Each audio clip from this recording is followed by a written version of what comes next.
7-foot-high center field fence to bring back what would have been sure home runs by Mickey Tettleton and Reggie Jackson. Somebody here said they're going to have to invent a new statistical category for Kirby in addition to stolen bases, stolen home runs. He was well on his way to 162 of them after the first 2 games of the year.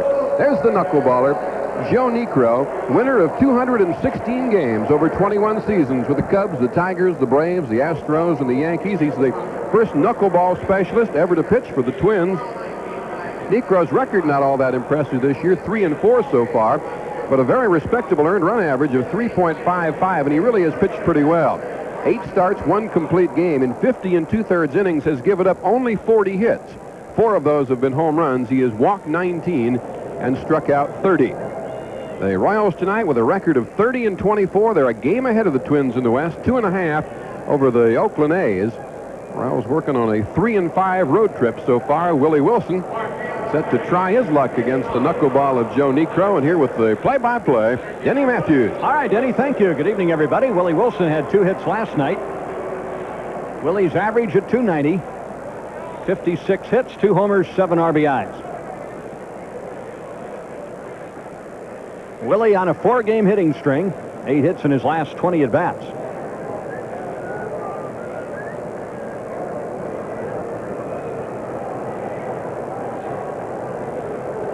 You mentioned the 2 gold gloves behind Joe Niekro, but I was just going to say, the fellow that needs not a gold glove, but the biggest glove in town is the catcher. And he didn't have a prayer. I mean, now we talked about the, watch this. Now you see it. Oop. Not where you think it is. Boom, right off the, oh my, that hit him on the, oh geez. And the pitch is outside. We talked about the Royals running on, not Niekro, but on the catcher, Tim Laudner. Tim Laudner, by the way, has a knuckleball glove, but he's left it at home in his garage in Orlando, Florida, and couldn't get it in time today. Well, more than that, you need, I guess you could call it a knuckleball mentality, and certainly some experience at handling that pitch, because it is unlike anything he has ever seen. Well, their bullpen coach rounded one up for him. Rich Delmese got him that glove there, which is a little looser and a little bigger than the normal catcher's mitt. And as for the experience, it all begins right now. 1-2 to Willie Wilson. Chopped right at the first baseman, Larkin. 1 away. So Willie gone, 3 unassisted. A beautiful day in the Twin Cities, 82 degrees outdoors. It's right around 72 inside the Metrodome. There's Kevin Seitzer, who made the final out last night. He doubled in the first inning. Kevin went 1 out of 5. He has now hit safely in 12 of 14 games. And he's having a 278 road trip.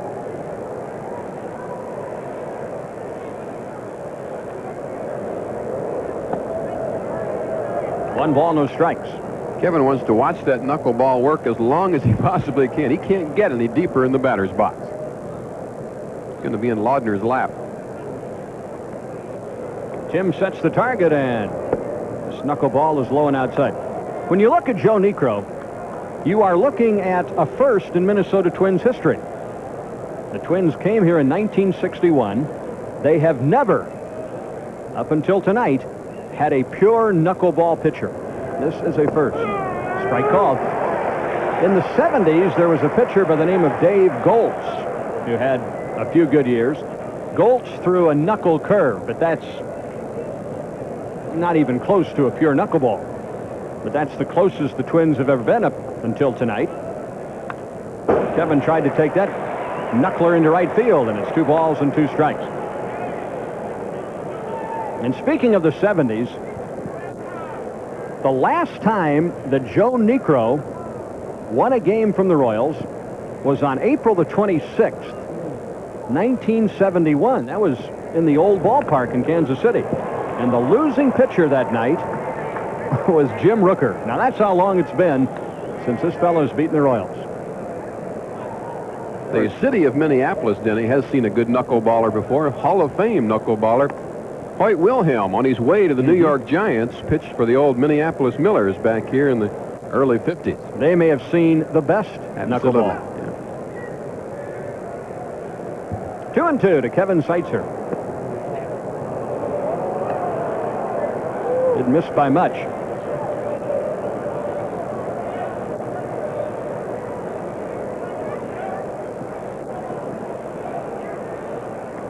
Three-two pitch. Swatted foul.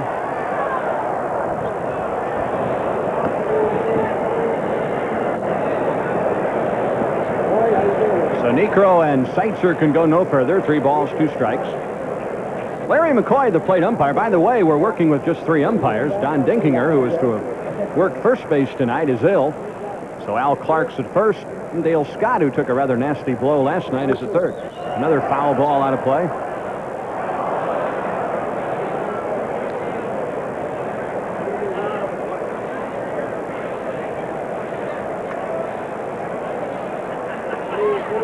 Yep, show up for the game, and all of a sudden you got a souvenir, huh? Not a bad deal at all.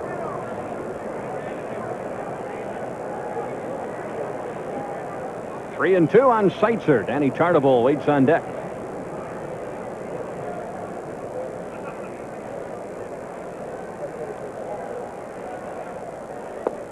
Ball 4. And now we'll see about the running game. Seitzer worked hard for that base on balls. Here comes Tartabull. Danny hitting 3 1/4. 8 homers, 26 RBIs. 1 out of 4 last night, a third-inning single. So he has hit safely in 7 of the 8 games on this trip. And overall, he's hit safely in 21 of 24.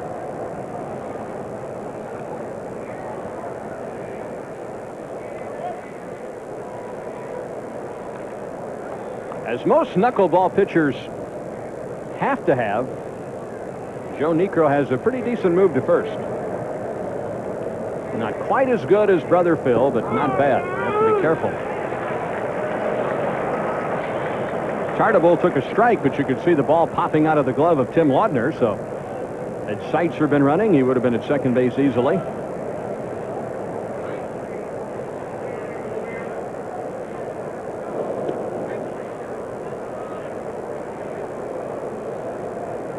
Niekro started against the Royals as a member of the Yankees in Kansas City on April the 12th, and the Royals beat him 8-2.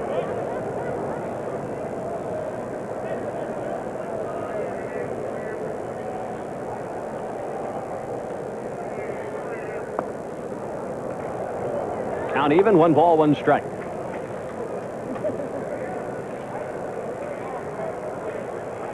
Niekro 3 and 4. A year ago at this time, Joe was 6 and 3.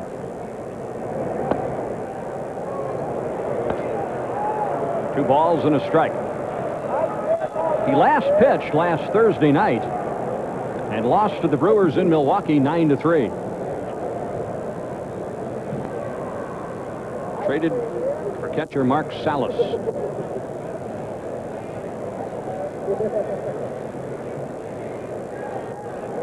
Two and 1. Let's keep an eye on Seitzer now. Not going. Base hit center field. Boy, Niekro threw out his meat hand, and he's fortunate that he did not make contact. Tartabull scalds one up the middle, and up comes Thad Bosley.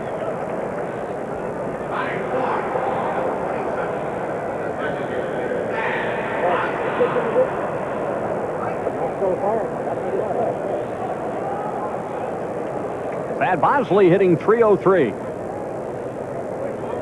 Nothing for 4 with the run scored last night.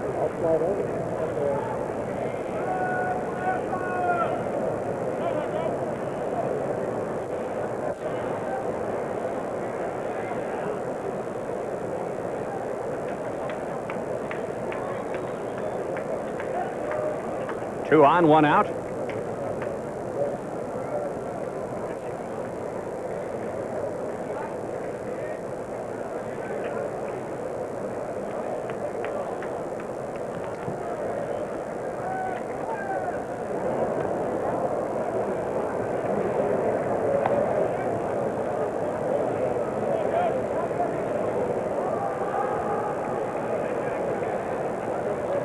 Bosley wants to know if Seitzer and Tartabull will run.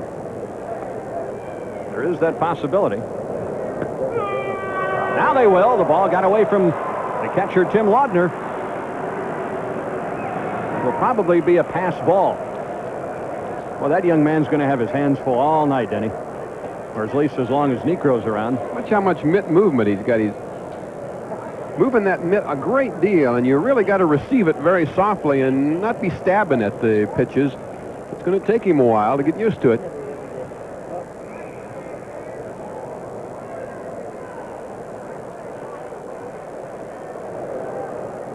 So a pass ball charged to Laudner. Runners second and third, infield back. 1-1 to Bosley. Pulled hard but foul up the right field line, and a good stab by that young man. Well done, says Steve Farr. Now the advantage to Niekro. The count is a ball and 2 strikes. Looks like George Brett is part of the bullpen patrol tonight, watching the game down in the Royals bullpen. Continuing to rehabilitate his knee with trainers Mickey Cobb and Paul McGannon. Laudner having to move quickly to snare that knuckleball, which broke down and in. Here's George. Yep. He's going to get his sore knee tested on the Cybex machine Thursday, and if it's 85 or 90% as strong as it used to be, then he'll go to work.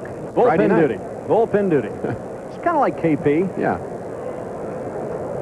One of your chores when you have bullpen duty is to hold the glove, the big glove. Did you see the glove in his hand? It's one of the things you have to do when you have bullpen duty. You also have to guard the pitchers or the catcher when someone is warming up. A thankless task. 2 balls, 2 strikes, 2 on, 1 out, no score, just underway. Soft knuckleball. That ground ball will score a run. Seitzer crosses the plate. Lombardozzi to Larkin takes care of Bosley, who gets his 10th RBI. And on the play, Tartabull to third. So the Royals break on top, 1-0. And the pass ball by Laudner ends up costing the Twins a run already. Here's Frank White. Frank, 227. 5 homers, 29 RBIs.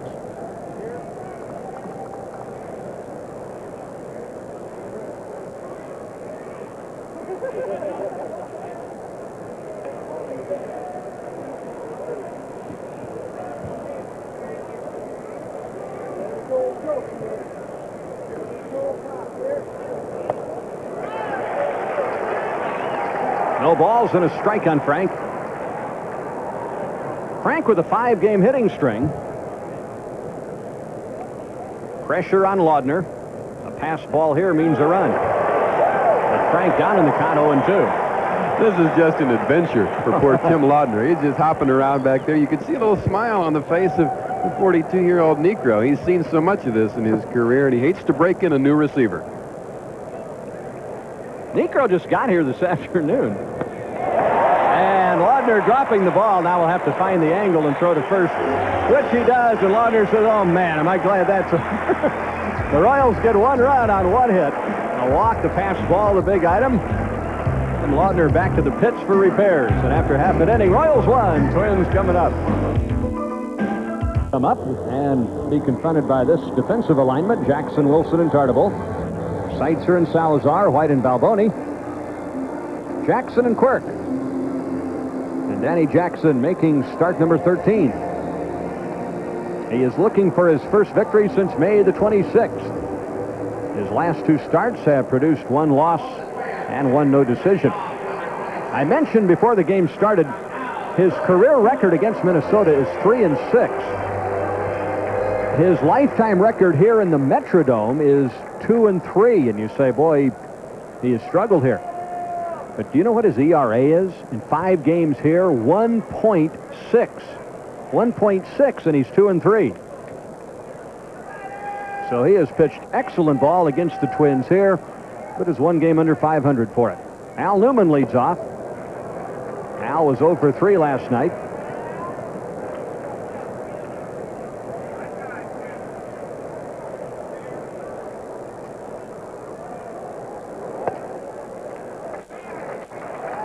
Two balls, no strikes.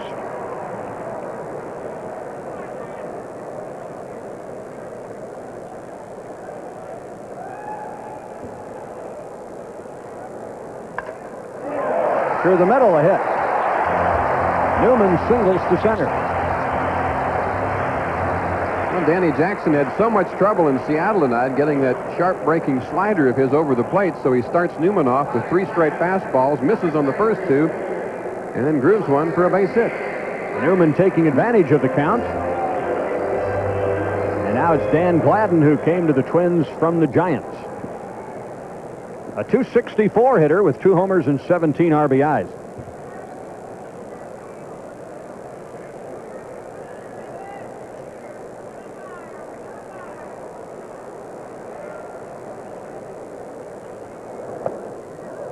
There's a slider and missed. 1 ball, no strikes. Gladden has good speed.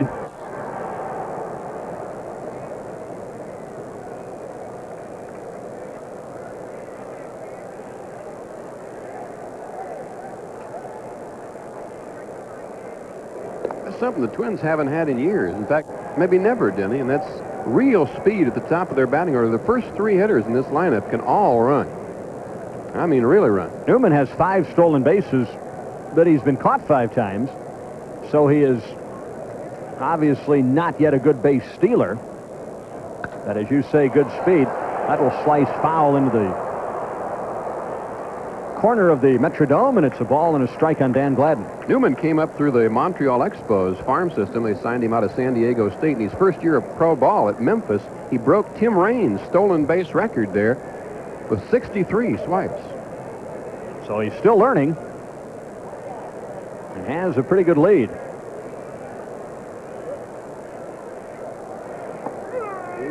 Got the breaking ball in there, took a little off, and it's a ball and 2 strikes. Normally Jackson throws that breaking ball hard. I mean hard. But that was a soft one, and it's 1 ball, 2 strikes.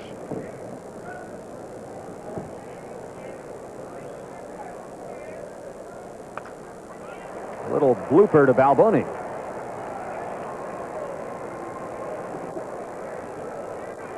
One man is out, and up comes Kirby Puckett.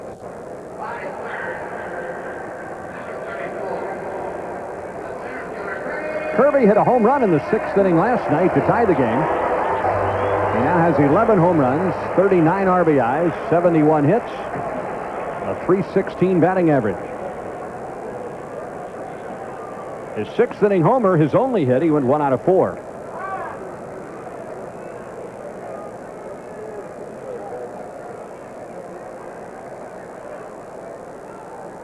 Royals on top, 1-0. We're in the bottom of the 1st.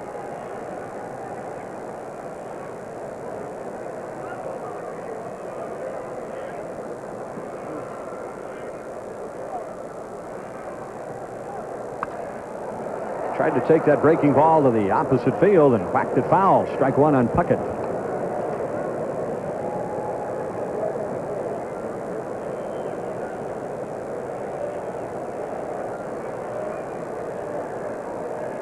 Kirby hit .328 last year with 31 home runs and 96 RBIs. 5'8", 205 from Chicago.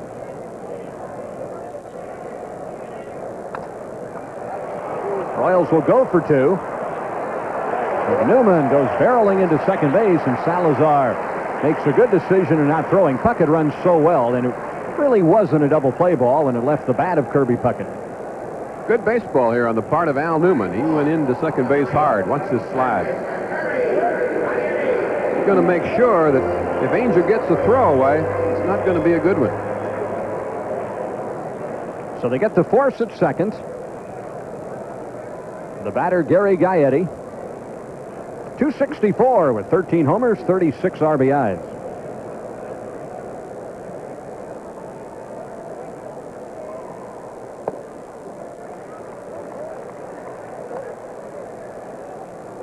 One ball, no strikes on Gaetti. 0 for 3 with a walk and a run scored last night. Tomorrow night, Charlie Leibrandt against Bert Blyleven. The Royals and the Twins wrap up this series. We'll televise once again. A ball and a strike on Gaetti. Friday night, the Royals begin a 3-game series against California.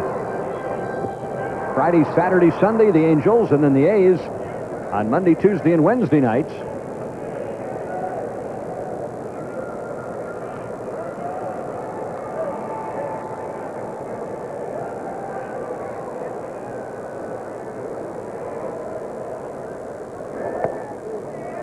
Two and one to Gary.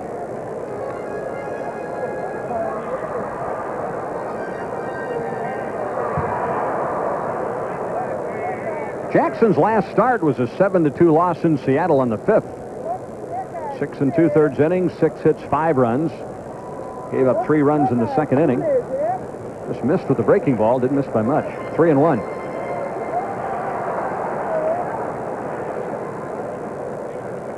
Danny surrendered 2 runs in the 4th inning in Seattle and then left the game trailing 5-1.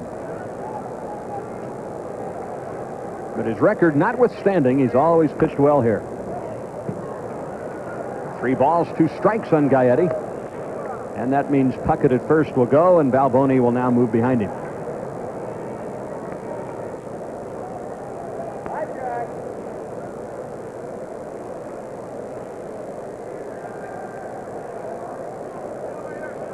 Three and two, 2 out.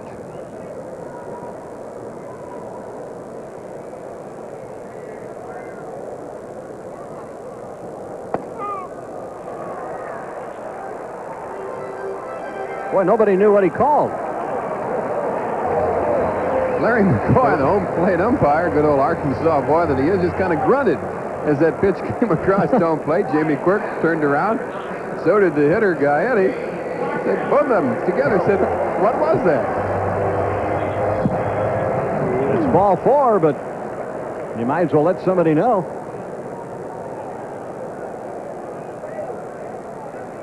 Now the Twins have runners at first and second for Gene Larkin. Larkin tripled into the right field corner last night, driving in 3 runs, and that was the big blow of the contest. Larkin, a good-looking young hitter. 16 hits, a home run, 8 RBIs.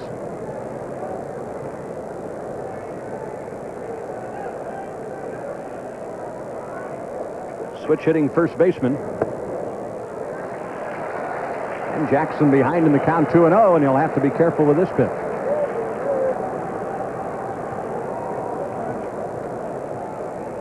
Jackson facing a man who hit .321 at Orlando last year with 104 RBIs.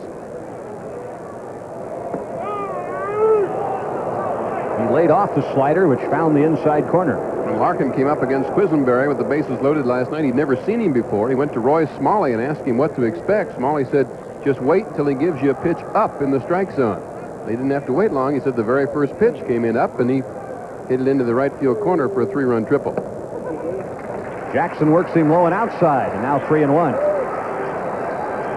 So Danny's worked behind the last 2 hitters. He ended up walking Gaetti. And now he's going to have to make a couple of pretty good pitches to Gene Larkin. He did. That's half of it.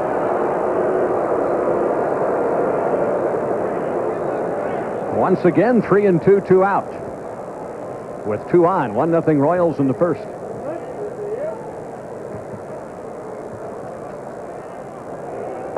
Missed with a slider. So they're loaded for Bernansky.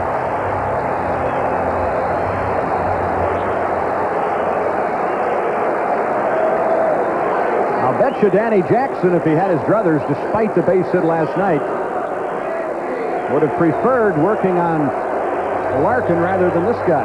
This guy's a veteran. .280 with 13 home runs, 34 RBIs. He would have liked to have gotten Gene Larkin, but didn't.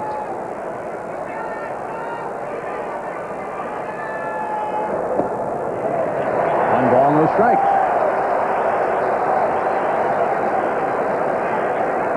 Gary Blaylock is going to go out.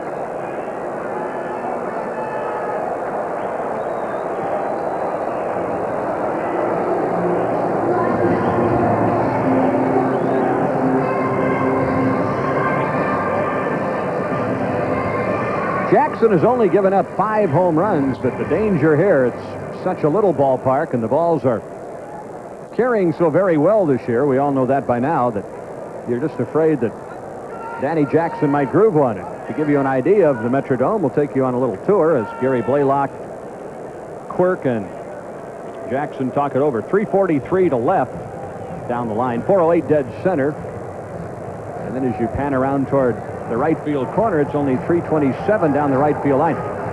So better for the left-handed batters, which you have the high wall in right.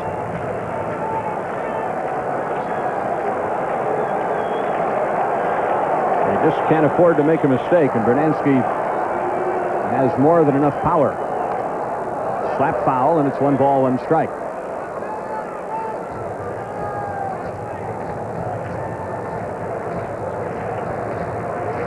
Well, what do you think Gary Blaylock said to Danny Jackson?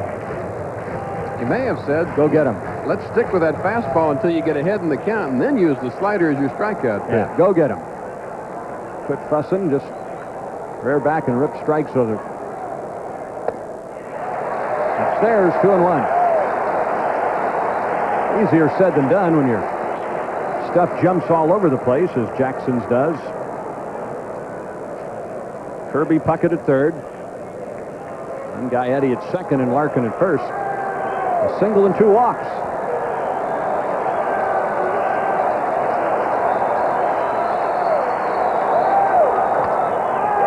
That should end the inning.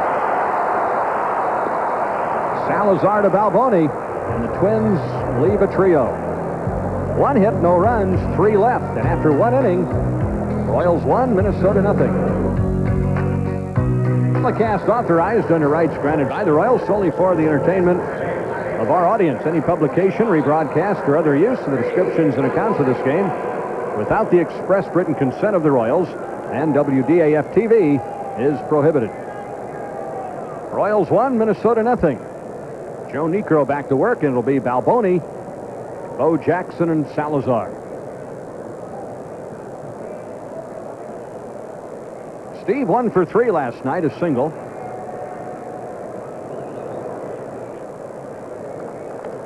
One ball, no strikes. Steve has hit in 5 straight games, his longest hitting string of the season. 7 hits in his last 22 at-bats. Knuckleball on the inside edge, and it's 1-1.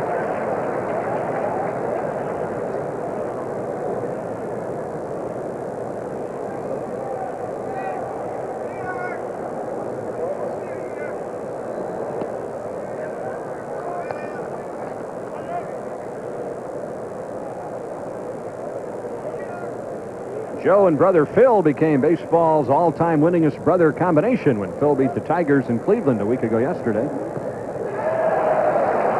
2 balls, 2 strikes. Their win total is now 531. They went past the Perry boys, Jim and Gaylord. Barely got a piece of it. Steve Balboni still alive.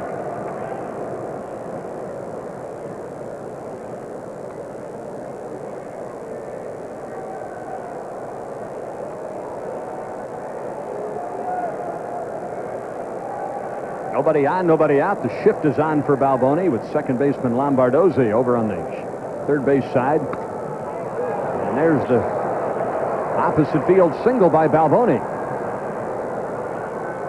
Hit number 2 off Niekro. Good piece of hitting by Steve. That will bring up Bo Jackson. Bo 254 with 11 homers, 32 RBIs.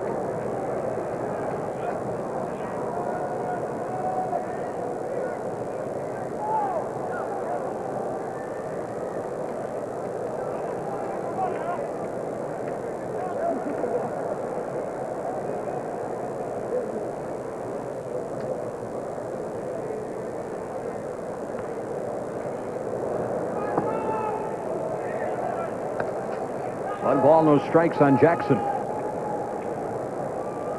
Bo leads the team with 11 homers and 32 runs batted in. He's 4 for 20 on this trip. Knuckleball in there. Denny, just to clarify one thing on Joe Niekro. I mentioned his last win over the Royals in April of 1971. That was his last victory over the Royals in Kansas City. He has never won in the new ballpark. I don't know that I made that clear or not.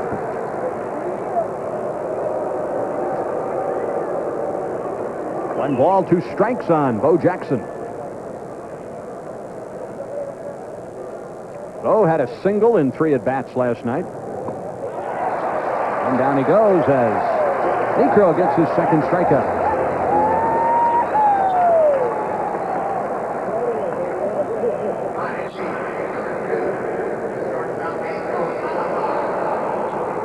Knuckleball breaking down and away from Jackson. Here is Salazar hitting .246, 2 homers, 16 batted in. Drove in the Royals' first run last night. Single into center field. He was 1 out of 4. Salazar has hit in 6 of 8 on the trip.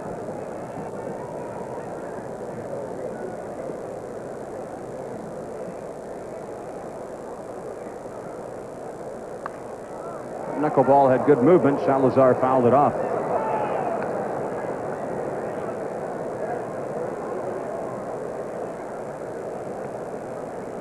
Now they had a good one in Chicago today, Denny. Cubs edged the Mets 6-5. Johnson, Tuffle, Mookie Wilson homered for the Mets. Tuffle, a former Twin. Dunston and Durham for the Cubs. Knowles the winner, Myers the loser. Lee Smith save number 15.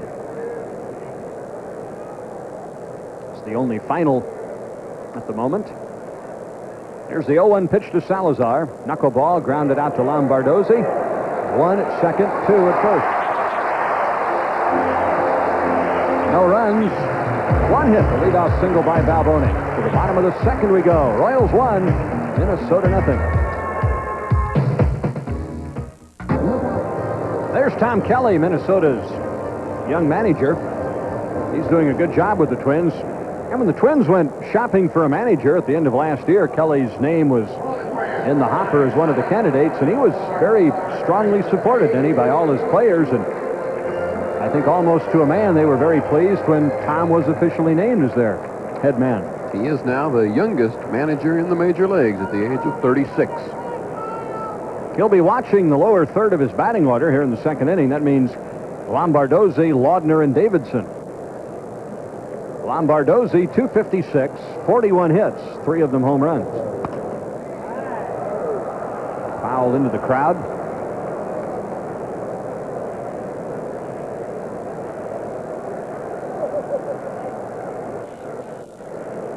Here's a switch. She catches it and hands it to her boyfriend. He bailed out. Sinks her on a short hop.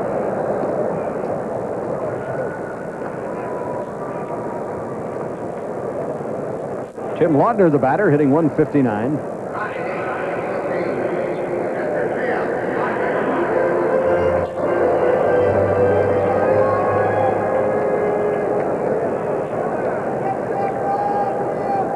Tim with 4 homers and 14 RBIs. Sal Butera did the catching last night.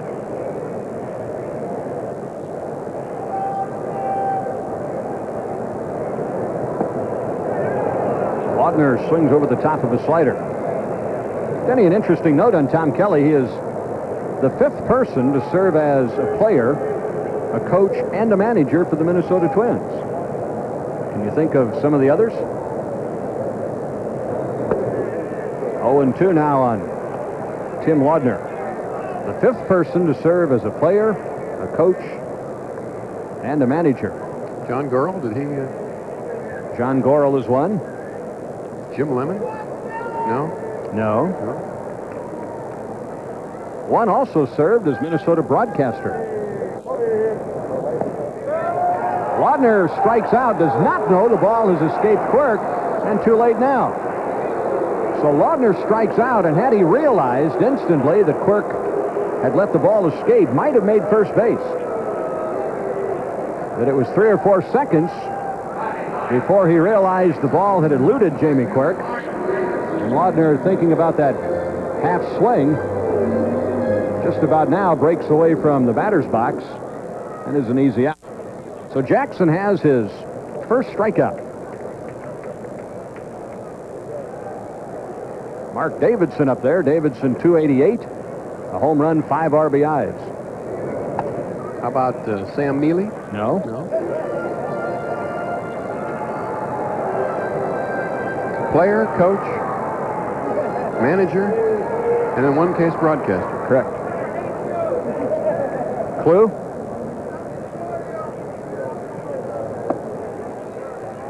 Two balls, no strikes. The one who broadcast, last name started with the letter Q. Tranquility. Mm-hmm. One of the other two is in uniform tonight. 2-1 now on Mark Davidson. Wearing the powder blue. Billy Gardner play here? Mm-hmm. And the other one is Billy Martin. 2-1 pitch. Crowded him, 3-1. Royals lead 1-0. Scored their run in the top half of the first. You got to check into that. See how long Billy actually played with the Twins. That's interesting. 3-1 pitch. Ball 4. Danny Jackson has walked 3.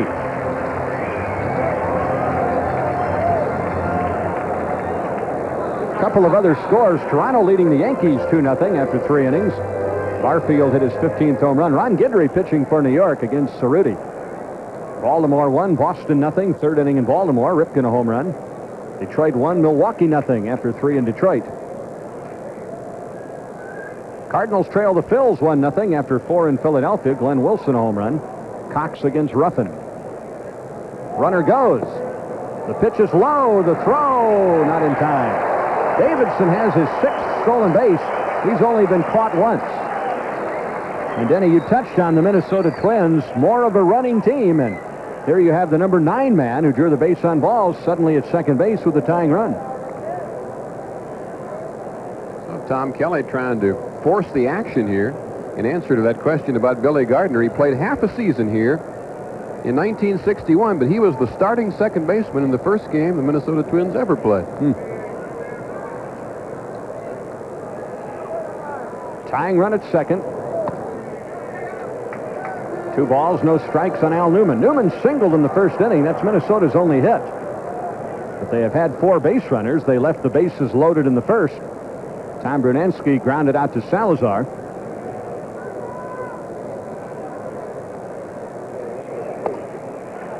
And it's 3-0.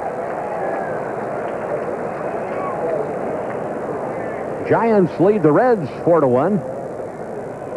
They played 3 innings in Cincinnati. The Reds will have to come from behind again.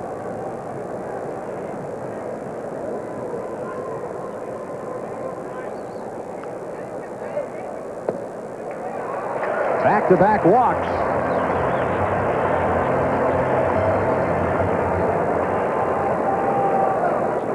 So Jackson appeared to be on his way to an easy inning. But the number 9 hitter walked, stole second, and now Newman has walked.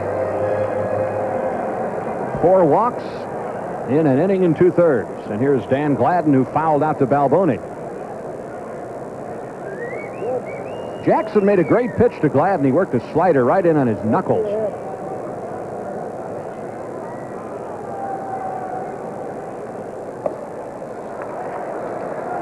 One ball, no strikes.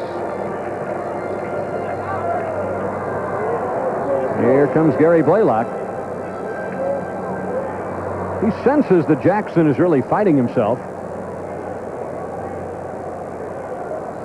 Gary knows the personalities of all the pitchers so well, and Jackson really does a pretty good job, Denny, of keeping his emotions within, but he can't fool the old coach. Bullpen is quiet. Boys are just hanging around, checking out the action.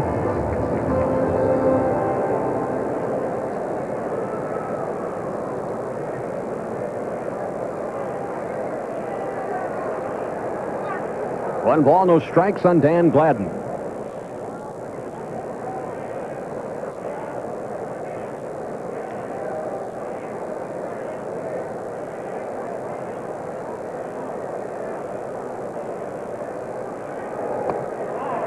Way upstairs.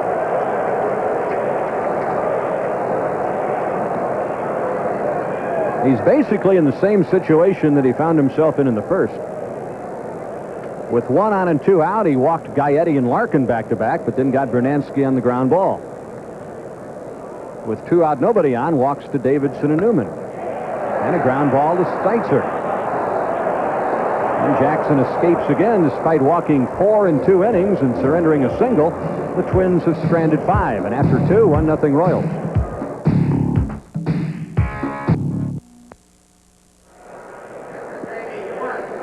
Two innings in the book. Royals lead 1-0. They scored in the first inning. Bosley got Kevin Seitzer home.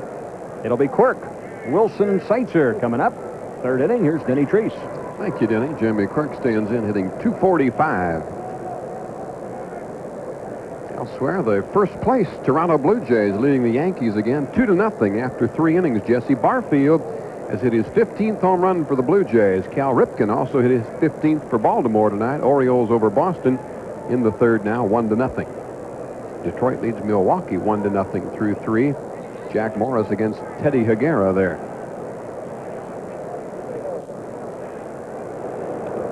Quirk goes for a knuckler and just barely hits it off the handle of the bat. 3 other games late getting started out west. Cleveland at California, Chicago at Oakland, and Texas at Seattle.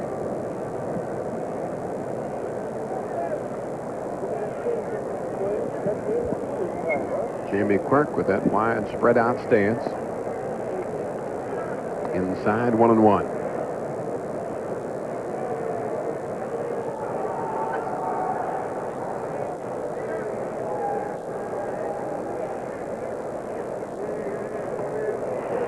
Cut on and missed. A ball and 2 strikes.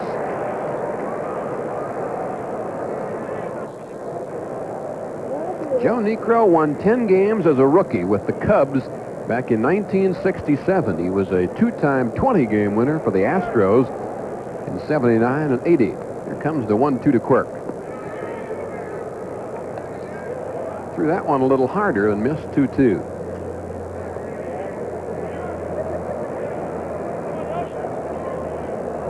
If you're just joining us, Royals on top 1-0. Danny Jackson has stranded 5 Twins through the first 2 innings. Quirk goes down swinging. It's the 3rd strikeout for Joe Niekro, 1 in each inning so far. Denny, watch how Niekro comes set after he delivers the pitch. He looks almost exactly like his brother Phil at that particular point in his delivery. Really, there are some similarities prior to that, but really on his follow-through, he really looks like Phil. Working now to Willie Wilson, who bounces one up the middle, and right there, Kirby Puckett.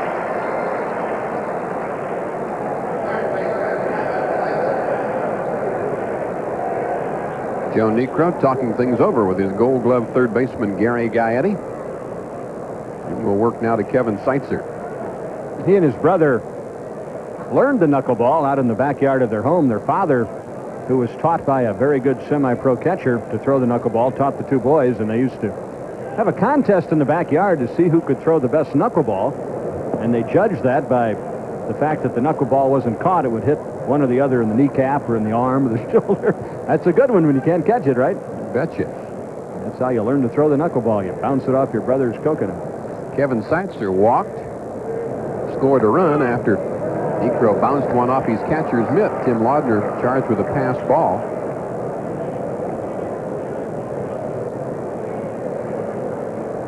Thad Bosley then grounded out to get Seitzer home. Laudner still having trouble corralling it. Has he missed more than he has caught cleanly? I would say so, yes. It's about 50-50, I think. 2 balls and a strike here to Kevin Seitzer. That's a strike.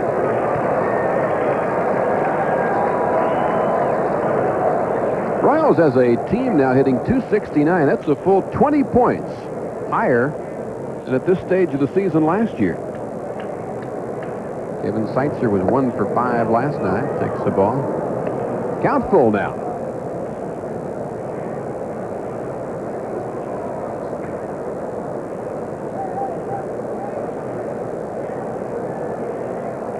Royals trying to get that road record up to 500. They're 14-16 so far. They could do it with 2 more wins here before going back home to open up that 6-game series with the Angels and the A's starting Friday night. Dan Quisenberry using George Brett as a shield there. That's also part of your duty as bullpen duty. Yep. Shield the short guys. Throw yourself in front of the ball. Again, the payoff pitch to Seitzer, fouled back out of play.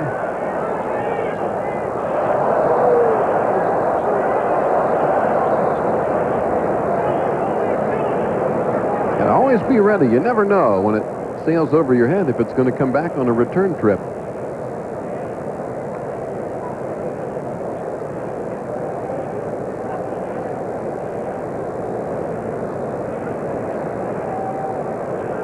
Niekro will try Seitzer one more time with a 3-2 pitch, and this one's sprayed foul.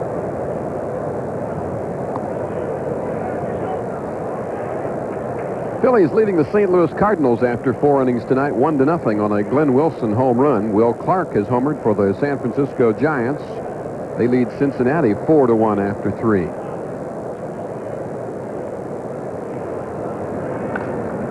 Seitzer hammers one to right field. A 2-out single for Kevin, and the Royals have something going here in the 3rd.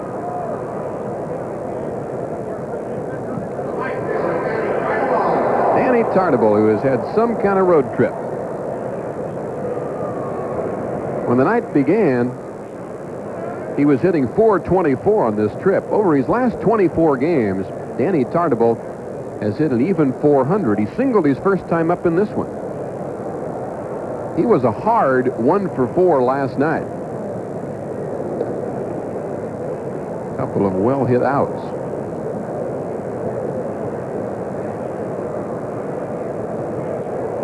Tartabull now 4th in the American League batting race after a slow start. Off the end of the bat, foul. Let's pause 5 seconds for station identification. This is the Royals Television Network. Get in the swing of it. Royals baseball. Royals baseball.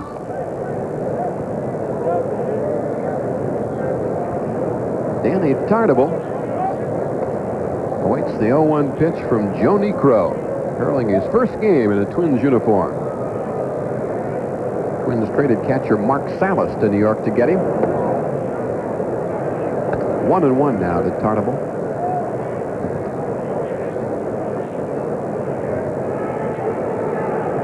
Joe grew up with his brother Phil in Lansing, Ohio, where their childhood buddy was none other than John Havlicek.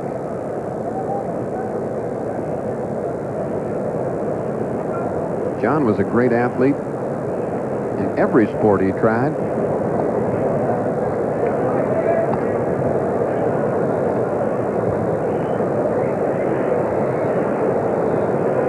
They didn't have some competitive neighborhood games in Lansing, Ohio, with that group. Wonder if Havlicek ever tried to throw knuckleballs.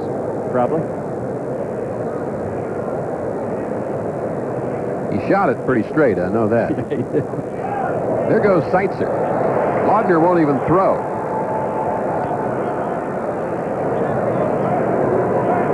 Kevin Seitzer has his 3rd stolen base of the year. We told you before the game started the Royals were going to run on Niekro. Well, on Laudner. And no throw. That's how much of a problem it is just to corral that pitch. Good looking up and down slide there by Seitzer, who's in scoring position now for Danny Tartabull. Tartabull already has driven in 26 runs this year, including 8 game winners. He leads the American League in game-winning RBIs.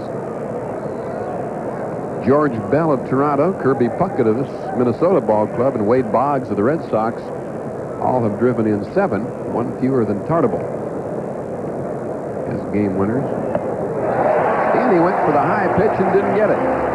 So the Royals strand Seitzer at second base. Through 2.5. 1-0, Kansas City. Kirby Puckett now to lead off the Minnesota third against Danny Jackson. Puckett grounded into a fielder's choice his first time up. Kirby Puckett went hitless his first 13 times up in his career against Danny Jackson, and then tried to get even all in one night here at the Metrodome last year. Had a single, a double, and a triple against Danny. That's ball one. Puckett credits Billy Gardner with much of his success, because Billy gave him his chance in the major leagues when a lot of other people didn't want to. Now 2-0. Here's Billy, who's really held in great reverence here in Minnesota. Everybody loved him here.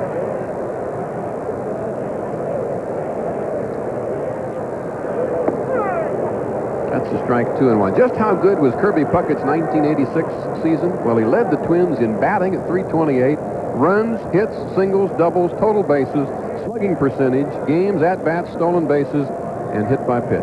What else? No, that's it. Liner past Balboni. It'll go into the right field corner. Extra bases for Kirby. Tardible's throw into the second baseman, Frank White. A leadoff double for Kirby Puckett. You know what Kirby Puckett's career average is against left-handed pitching? .333. That's the best in the major leagues in the past decade. Well, watch this. This is intelligent hitting. He goes the opposite field with a pitch out away from him and just scalds it right between Balboni and the bag. And that's why you compile an average like that, Denny. You not only use your God-given ability, but you think your way through your at-bats, and you have an average like that. That's a good hitter right there. Now Gary Gaetti, a product of Northwest Missouri State in Maryville. Gaetti led the Twins last year in just about everything that Kirby Puckett didn't. In home runs with 34, RBIs 108, game-winning RBIs a dozen. And he also grounded into more double plays than any other Twin, 18 of them. Had a career-high 6 ribbies in one game against the Royals, September 23rd last year. That ball is hit into left field, falling in front of Bo Jackson. He jumps high to grab it, and the Twins now have runners at first and third with nobody out.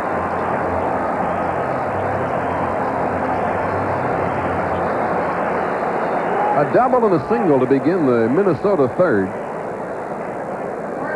And Gaetti able to turn on a breaking ball, so he got a pitch to pull, and pull it he did, when Puckett got a pitch that had he tried to pull it, quite likely he would have made out.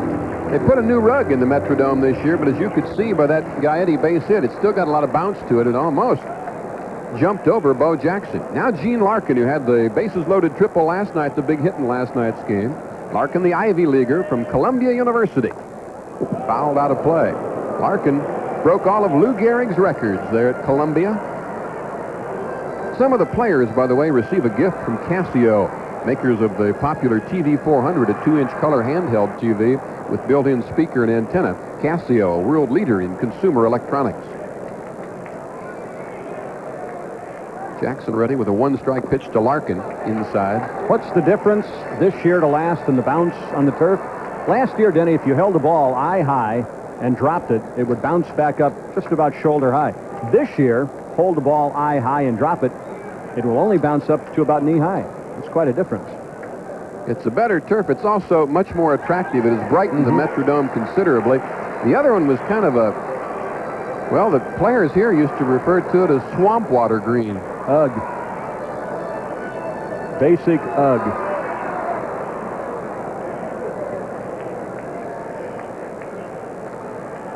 Royal infield back. They'll hope for a ball they can turn into a double play here. 2 balls and 2 strikes to Gene Larkin.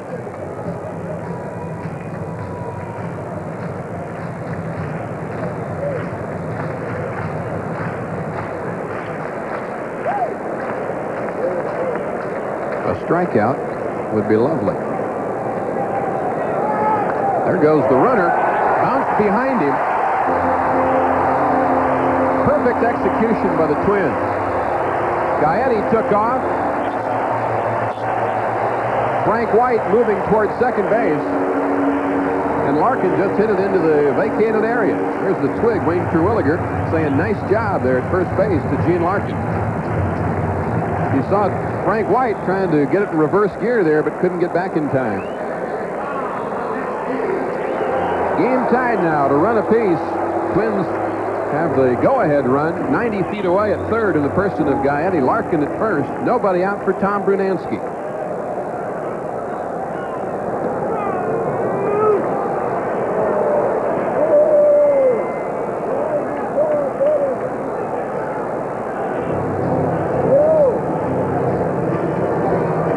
Brunansky grounded out his first time up.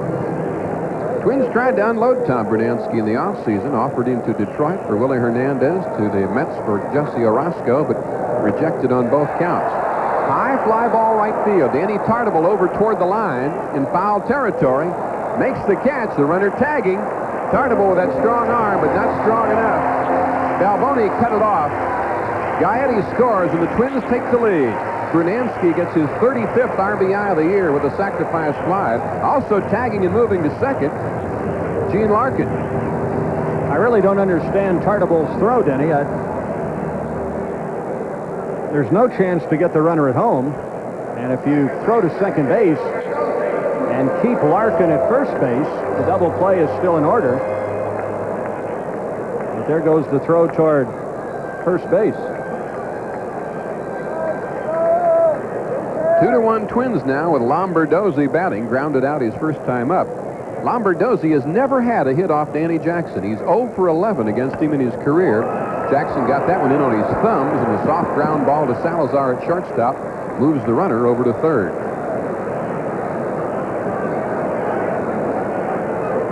Two out now, and Tim Laudner coming up.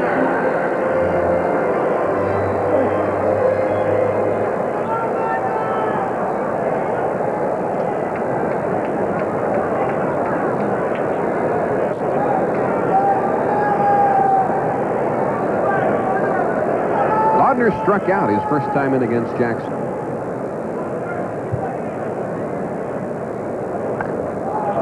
Popped back our way.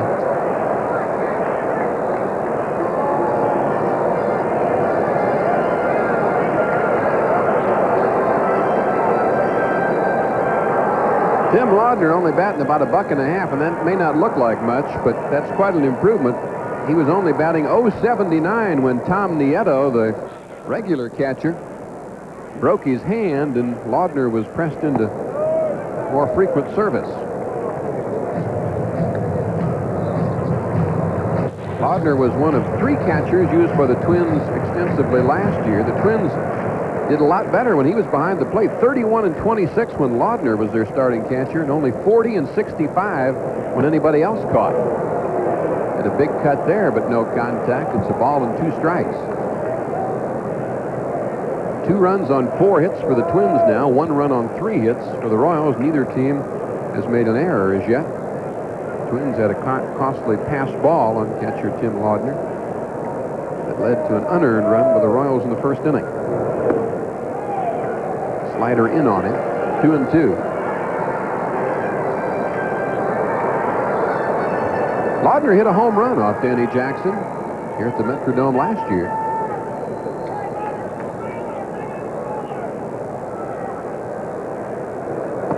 Fastball again inside. Laudner, as a matter of fact, has hit a home run about once every 27 times up in his career. That is a better ratio than some other very respected catchers like Jody Davis of the Cubs, for instance, who plays in a home run park. Broken bat dribbler to third. Should get him out of it. Seitzer throws across to get Laudner, but the Twins scored twice in the third inning on 3 hits and a sacrifice fly, and they lead now 2-1 after 3. 2-1 Minnesota as we go to the top of the 4th. Among our sponsors tonight, the Allstate Insurance Companies. Leave it to the good hands people to insure your home, your car, your business, or your family. Allstate. Thad Bosley, who drove in a run with a ground out his first time up, leading off the Kansas City 4th. Thad knows he's going to have to continue to swing a hot bat. Another good left-handed hitting DH. having a great year down on the farm. Former Minnesota Twin Jim Eisenreich playing for the Memphis Chicks. 3 more hits, including 2 doubles last night. He's just been too good for that league. I'm Dunny Trace. Fred White has joined me. Royals will send up Thad Bosley, Frank White, and Steve Balboni here in the 4th.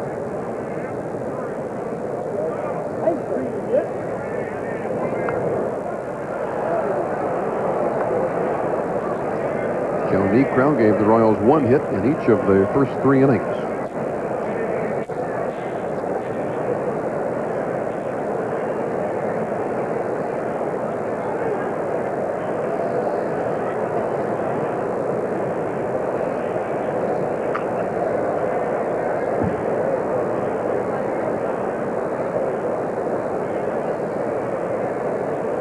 Niekro's 1-1 pitch to Bosley. Lombardozzi, who led All-American League second baseman in fielding percentage last year, throws out Thad. And 1 out.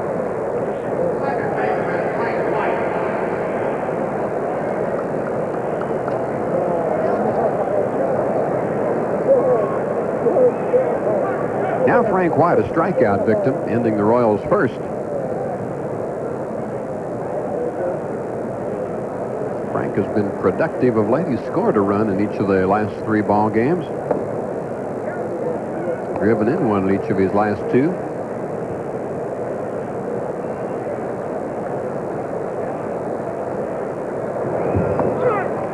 Off the glove of Laudner, but that's a strike.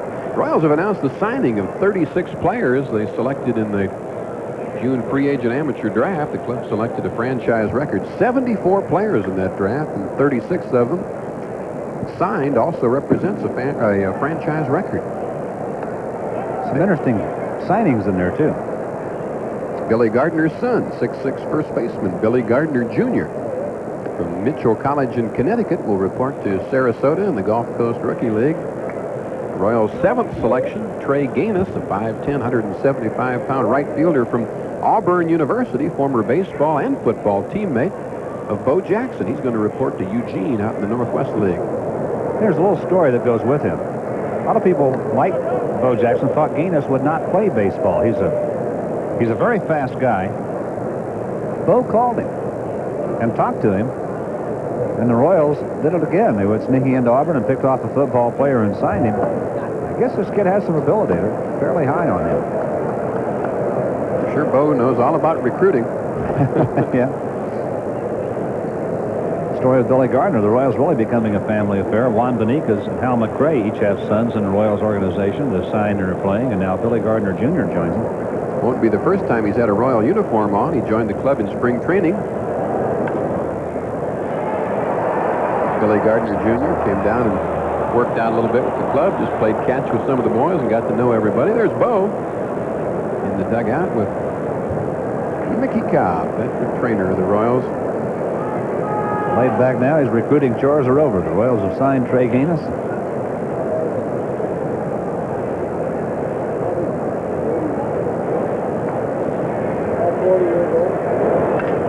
White hits it hard, but right at Gary Gaetti, and the Gold Glove third baseman throws him out. I think right here would be a good place to brag a little bit on Art Stewart and the Royal Scouting Department. Once again, they've done a tremendous amount of work. And the Trey Gaines pick is one. We'll see how it turns out, but they put some homework into that one as they did with Bo Jackson. But you look at 74 players selected and 36 signed already, 15 of the top 20. And Art and his staff, again, just another outstanding year. They don't make many mistakes. Steve Balboni has put together a nice 6-game hitting streak on this road trip. 8 hits in his last 23 tries, including a single to right his first time up tonight against the knuckleballer Niekro. And guess what they've been doing for the last week besides trying to sign guys? Working on next year's draft. Never stops.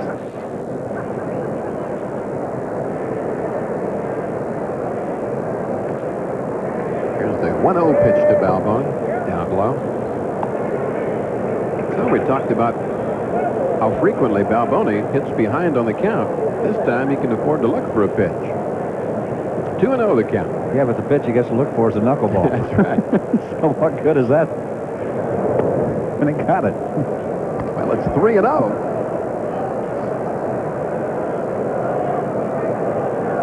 tell you what, if it's Maybe I should just say he can be a little more selective.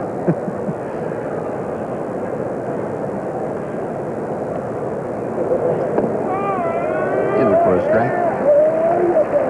3 infielders on the left side of second base. The Balboni shift is on. So many clubs do that. There's a good look at Guy Eddy and Al Newman and Steve Lombardozzi bunching up there on the left side. Lost him. That's the second walk issued by Joe Niekro in the game. This one comes with 2 out and gets Bo Jackson to the plate. Bo struck out on a pitch low and away his first time up. But the rookie still leading the club in home runs and RBIs. 11 homers, 32 driven in. Billy Gardner had the writers here in Minnesota going. Somebody asked him, how fast is Bo Jackson? He said, well, Bo hit a ground ball back through the pitcher's legs the other night. And the ball hit Bo in the rear end as he was sliding into second.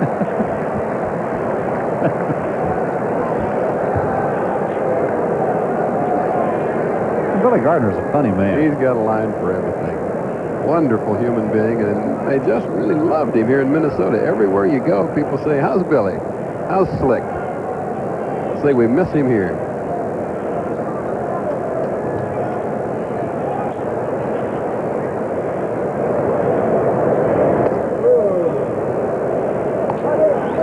Two and oh the count.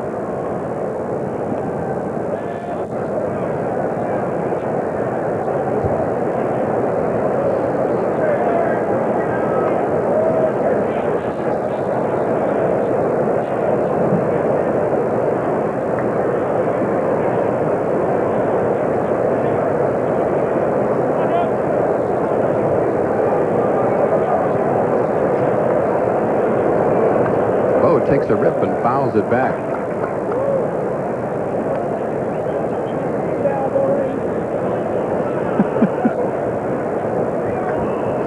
Billy Gardner's line when he was the manager of the Twins about Carl Pohlad, the millionaire owner of the Twins, he said, Mr. Pohlad is so rich he bought his dog a boy. Jackson takes 3-1 now. Heard his line about Bill Buckner. So in the spring, I said, I heard you try to commit suicide. You jumped in front of a bus and it went right through your legs. Billy used to kid Dick Hauser. He said, you won 100 games one year and got fired. He said, I lost 100 one year and got a new contract in Minnesota. Now the 3-1 to Bo. Count goes full.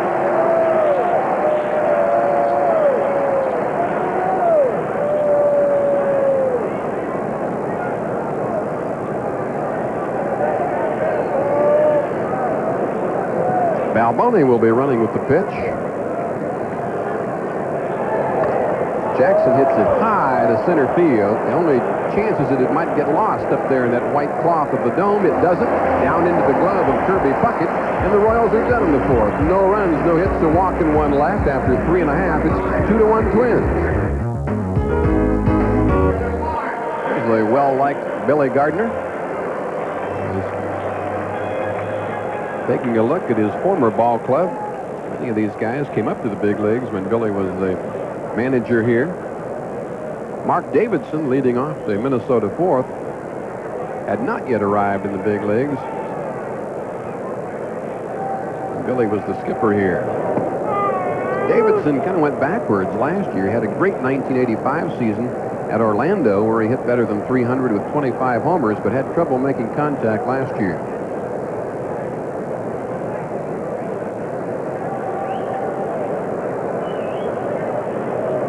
Tom Kelly, we should mention, is every bit as popular as Billy here. Very well liked. That ball hit hard at the shortstop Salazar, who played it on a short hop and throws out Davidson.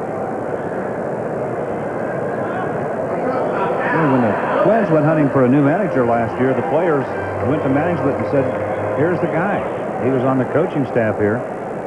Ray Miller was fired, and the Twin players went to bat for Tom Kelly. Talk about good lines. Kelly changed his number this year from 41 to 10. Somebody asked him why. He said, when I walk down the street, I want all the women to say, there's Tom Kelly. He's a perfect 10.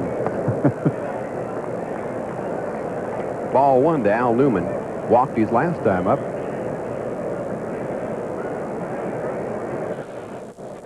Kelly was born here in Minnesota. He grew up in New Jersey, but born in the state of Minnesota when his dad was pitching semi-pro ball here back in the summer of 1950.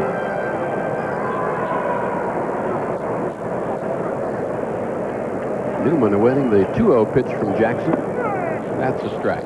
And he's the youngest manager in the major leagues at the age of 36. Tom Kelly played briefly in the majors, had 1 home run in the big time. In 1975, hit it off Vern Rule. I'm sure Vern doesn't like to be reminded of that. They appealed to the first base umpire, Al Fark, who says no swing. So it's 3-1 now to Al Newman with 1 out and nobody on. In the Twins' half of the 4th inning, it's 2-1, Minnesota leading. Detroit leading Milwaukee after 5 innings tonight, 5-0. Larry Herndon has homered for the Tigers, his 4th with nobody aboard.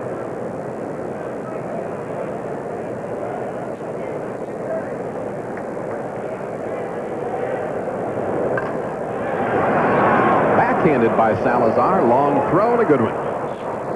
2 up and 2 down. Both of them taken care of by Salazar at shortstop.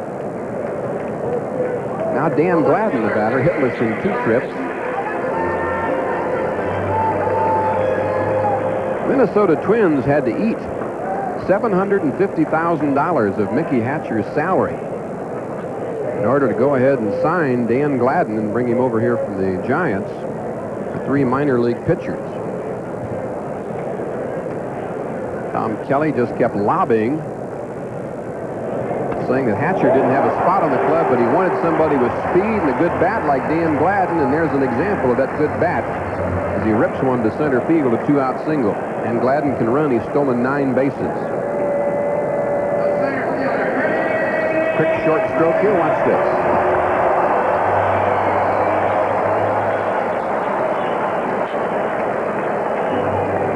Now Kirby Puckett doubled into the right field corner and scored his last time up. He's 1 for 2.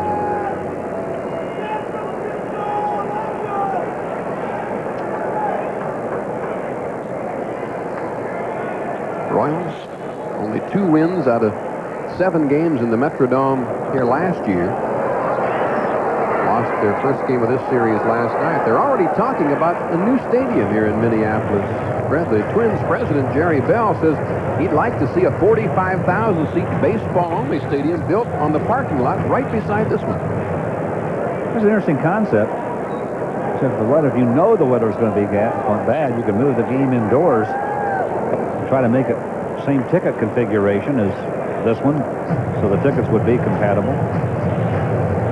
And his theory is you can dig that parking lot out, put the parking garage underground.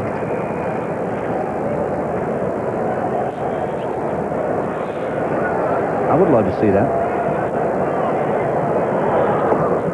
Well, it certainly worked in Kansas City, and they'd like something to let them rival the Truman Sports Complex there. If they take all the dome stadiums away, I won't feel bad. Not at all. Jackson here has jumped in front of Kirby Puckett. A ball and 2 strikes. Weak in the domes, you feel like Punxsutawney Phil when you come out. The groundhog that looks for his shadow every spring. Danny Jackson drives Gladden back.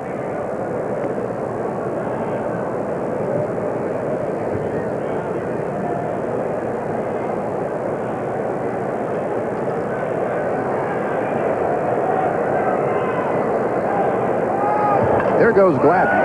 Hit up the middle by Puckett, and Gladden will go on to third. So the Twins, executing the hit and run to perfection tonight for the second time, have runners at first and third with 2 outs. Create a lot of problems with 2 men out. Going to take another look at it. There you see Gladden on the move, and Puckett just slapped it right back up the middle. Well, it'll be up to Gary Gaetti now to pick up Gladden from third. History is on the Royals side tonight. The least successful date on the calendar in Twins history has been June the 9th, when the Twins over the years have gone 4-20. It's an odd little stat that they give you every day on the Twins notes, how they've done on this date down through the years. Tom Mee always keeps track of that sort of thing. Way upstairs to Gaetti. Gary Gaetti singled and scored his first time up, but I am sure he is very, very glad that Brett Saberhagen was scratched tonight. Gaetti was 0 for 10 in his career against Sabes, who was supposed to be the starting pitcher tonight, but stepped on that ball in the outfield in Seattle, and Danny Jackson had to take his start. 2-0 now to Gary Gaetti. Which brings up a point, Denny. Danny going on 3 days rest and throwing a ton of pitches here. He had 62 when this inning started. You have to wonder how far he will go tonight. 62 in 3 innings. That is a bunch. Missed again, 3-0.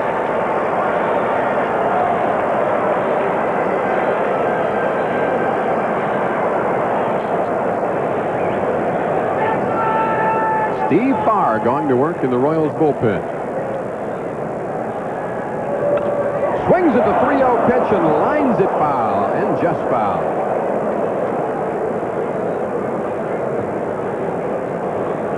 Speaking of June the 9th, on this date back in '66, 5 Twins homered in 1 inning. Rich Rollins, Oliver Salas, Tony Oliva, Don Mincher, and Harmon Killebrew.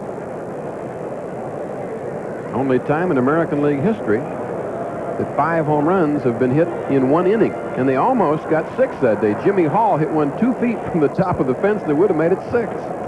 Against the Kansas City A's. Gaetti hits it high back at third base. Bo Jackson coming in. And makes the catch. He couldn't find it for a moment. So the Twins strand a couple in the 4th. No runs, 2 hits, and 2 left. And after 4, still 2-1 Twins. To the top of the 5th, 2-1 Twins. Don't forget the 6th inning will be the Miller Lite Rally inning. For this game, we picked a postcard from Raytown, Missouri. The Royals are #1, but just barely at this point. A game over the Twins coming into this one. And hello to you. The 42-year-old knuckleballer Joe Niekro has been tough on the Royals so far, trying to beat them for the first time since April of 1971. Angel Salazar will lead off the 5th inning against him. Angel had an RBI single here last night. Lost at the shortstop, Al Newman. Quickly 1 out. And I think if I were looking at this game from the Minnesota point of view, I'd really be concerned. They've had a bunch of chances to put this game away early. But they have stranded 8 men in 3 innings and scored 2. And they have just a 1-run lead with all the opportunities they've had. That's the kind of a pattern in a game that always concerns you when you're the team that had the opportunities and let them get away that much. Jamie Quirk struck out his first time up against Niekro tonight.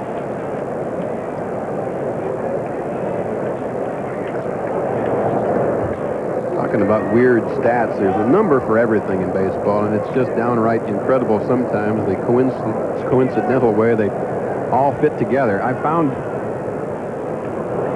one sequence that just boggles the mind. Gary Gaetti last year hit 34 home runs, but the day he hit his 24th, Fred, it was given up by Don Sutton, and that snapped a string of 24 consecutive scoreless innings by California pitchers. The Angels center fielder, number 24, Gary Pettis, got his glove on the ball, but it fell over the fence. There's a solid single to right field by Jamie Quirk. 1 on and 1 out now in the Royals' 5th. This gets better, though. The Twins won that game 2-0, and the only other run in the game was driven in by their number 24, Tom Brunansky. The numerologists went pouring into the streets and celebrated wildly. Had one of the great happenings in numerology. I guess so. It may mean something, but I doubt it. Coincidence? Here's Willie Wilson. Willie 0 for 2 tonight has bounced out and flied to center. It's bat back to front, and Quirk just does get back into first base.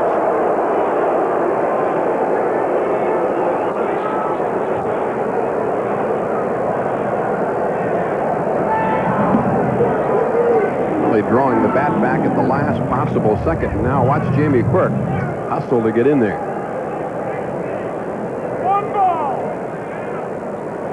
Gene Larkin had to hustle to get back to the bag to take that throw. The pitch was a ball. It's 1-0 to Willie. Work at first, 1 out. Twins on top, 2-1, top of the 5th. 1-1 now. Tomorrow night, Charlie Lee Brandt against Bert Blyleven. That'll be a cerebral matchup, I'll guarantee you.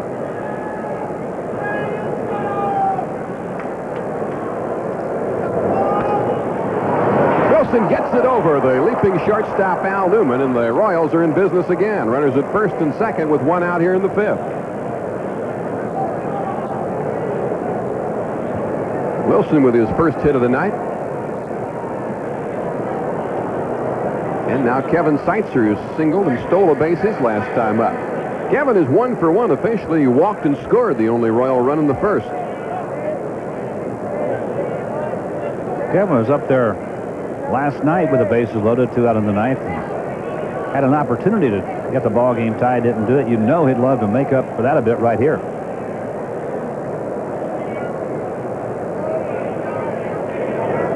This game is already an hour and 33 minutes old. And that's the exact time of the fastest 9-inning game ever in Twins history. Back in '82, they played 9 innings against the Toronto Blue Jays in an hour and 33 minutes, and we're about to surpass that here in the top of the 5th.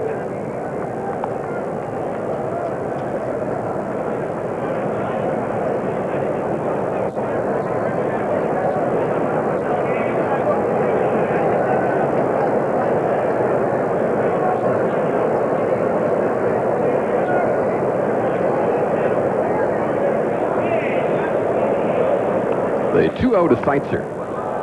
High fly ball, deep right field. Room there for Davidson, who comes back in now. Quirk moving for third base. A throw off line. And the Royals now with runners at first and third with 2 men out.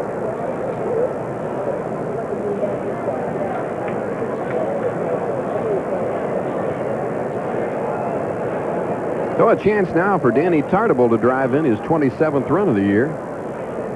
And maybe more if he could hit the long ball. You wouldn't think with Danny Tartabull's swing that he would be a very good knuckleball hitter, would you? He has that great big looping swing, and usually the better knuckleball hitters, if there is such a thing, guys with the short, compact strokes. But Danny got a hit on a fastball his first time up. I'd have to think Willie Wilson would be running here, too, wouldn't you? Got to challenge Laudner, that's for sure.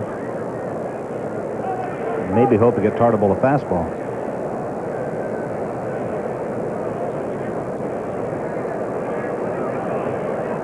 Willie's not going anywhere. It's a knuckleball for a strike.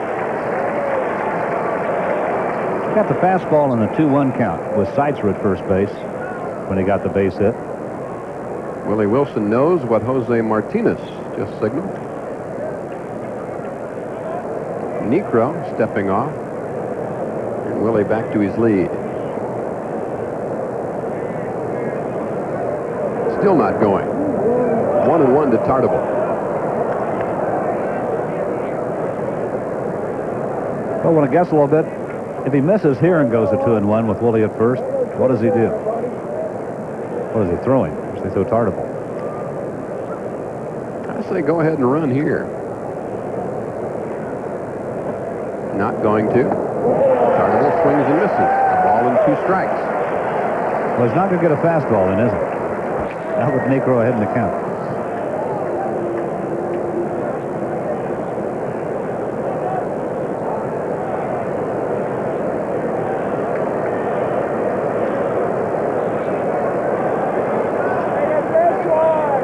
There goes Willie, and no throw.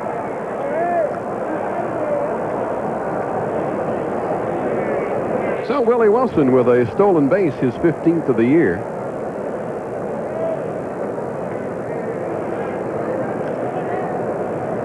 Tim Laudner's done a good job of catching the knuckleball to this point. The 1 pass ball he's been charged with figured in the Royals' only run.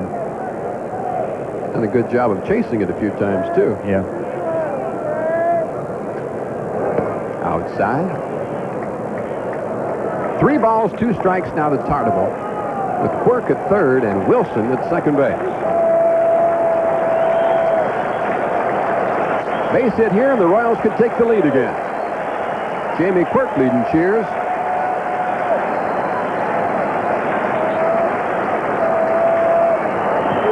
Struck him out. Joe Niekro knuckleball strands two more Royals here in the fifth.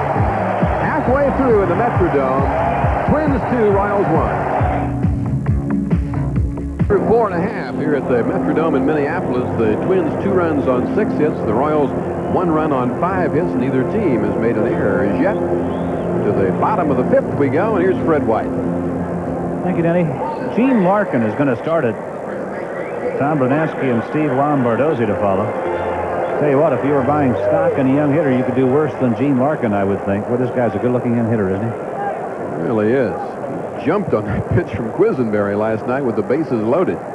Lined it into the right field corner. Said Roy Smalley told me, yeah, look for a pitch up and hit it. And the first one was up, so I hit it. Shortstop, Angel Salazar comes up gunning. Larkin runs pretty well, but he's out. He had walked and singled and driven in a run in his first 2 times up tonight, so the Royals have retired him for the first time. It's his 4th year of professional baseball. He's been over 300 every year. Remember that name, Gene Larkin. Now Tom Brunansky, who has grounded to short and driven in a run with a sacrifice fly to right. Larkin could jump in there in that long line of all-star caliber first baseman someday in the American League. What a position. What if you got the 6th or 7th best first baseman in the American League, you got yourself a heck of a player. 1 strike to Tom Brunansky. It's a good hitter. Good hitter with power. Look how Brunansky hangs those hands right out over the plate, Fred. Pushes his hands out away from him. Just as the pitch gets there, he gets them back into the launching position. Everybody's got to start from back there, but he hangs them right out over the plate. Hitting styles, boy, you can study them. 1 and 2. They all do the same thing. There's where you start. Now you have to go back to go forward. Say hitting instructor, so he does go back and then forward. Well, Carl Yastrzemski used to start with his hands above his head, and Willie Mays started with his hands down around his hips, but they all got it back to that launching position before taking a hack. Speaking of hacks, ball is drilled toward the corner and off the wall. And by Bo Jackson, rolling back to the infield. Salazar is going to have to pick it up, but Brunansky will stop at second with a double.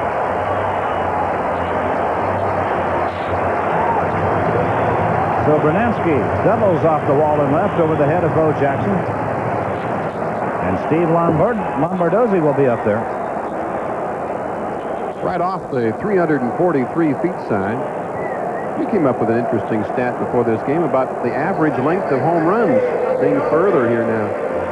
Well, last year, home runs in the Metrodome averaged 404 feet in length. This year, 9 feet further. They're averaging 413 feet in length. Could it be the ball? Huh? Could it be the ball? I think so. We were downstairs. I was asking Gary Blaylock about it. He's really been charting home runs. And last year, there were 2,490 home runs hit in the American League. They're on a pace right now to hit over 2,700 this year. So when the average length of a home run in the same ballpark, where the conditions are the same every day, which is one point to bring up in this, when the average one is 9 feet further, something has changed.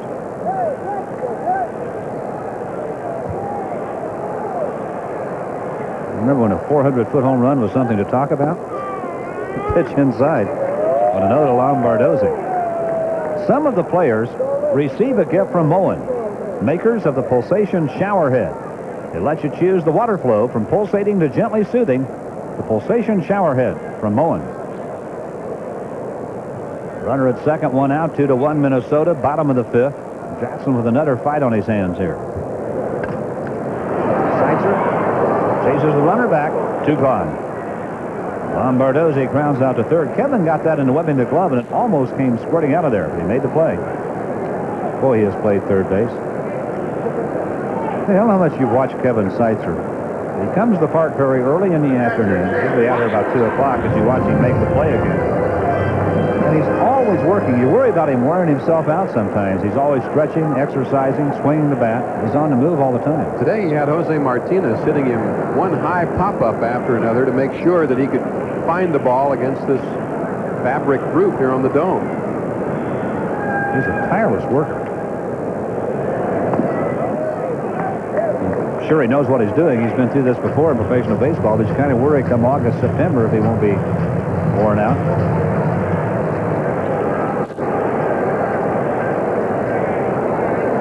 1-0 the count now to Tim Laudner. He has struck out and grounded to third. Inside.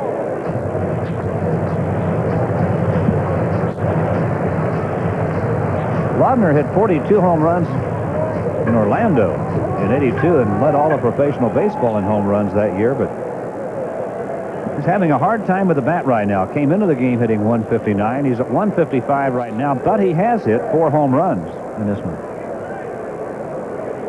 Tom Kelly was his manager that year in Orlando, so he knows all about Laudner's power. Now Jackson's behind him 3-0 and in danger of losing it. You're talking about Seitzer wearing himself out. Somebody made that same comment to Cal Ripken Sr. about his son, Cal Jr., and he said, nah, he said, that's just what he likes to do. Well, you get the feeling that Seitzer's the same way. Absolutely. He loves what he's doing. He'd rather be here at the ballpark doing that than sitting in his hotel room, and air ball is launched, and it's gone. Well, he's not hitting the ball well, but he's hit it a long, long way. Now it's 4-1 Minnesota. Laudner picks up his 5th home run of the year.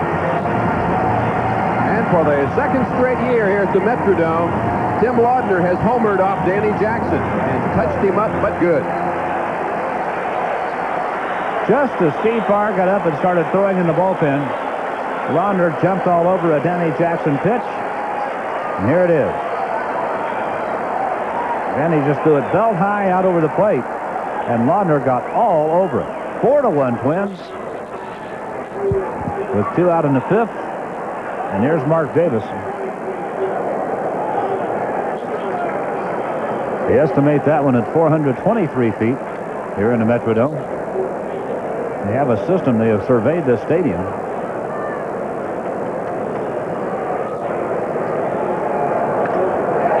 Line toward right center. That ball is going to plug the gap. Davidson headed for second. Wilson up with the ball, and Davidson's going to try for third, and he'll make it.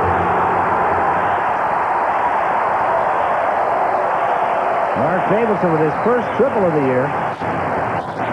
And Danny Jackson being roughed up pretty good here. Working with 3 days rest. He's thrown a lot of pitches already tonight. Now the Twins really starting to hit the ball hard, and here comes Al Newman, who's 1 for 2 with a single tonight. He has walked and grounded out.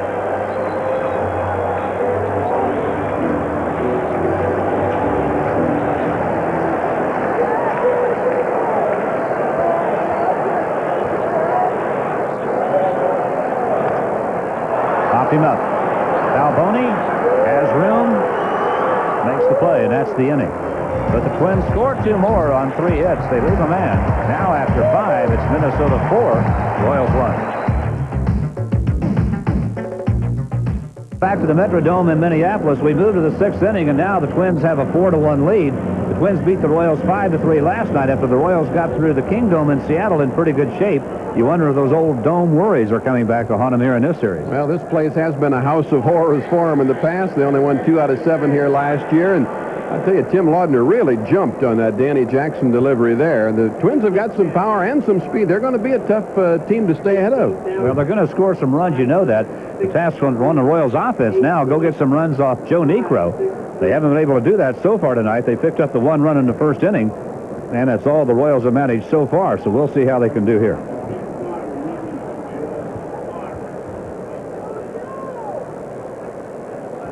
The designated hitter leading it off. Steve Farr continues to throw out in the Royals bullpen, so he may take over in the 6th inning for the Royals. 1-0 the count to Thad Bosley. He is grounded out to the second baseman twice tonight. Driven in the only Royal run. 18,563 the paid attendance here at the Metrodome tonight. Bosley fouls it off.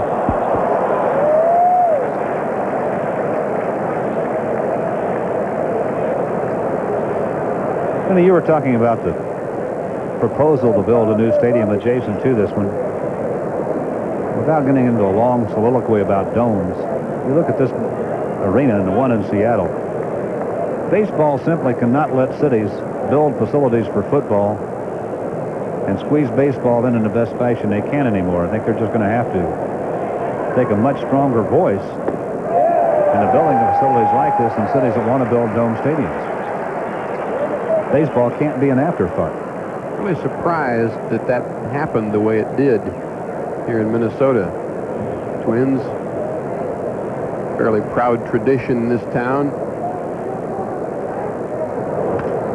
Bosley takes it to left field, and a catch made there by Dan Gladden.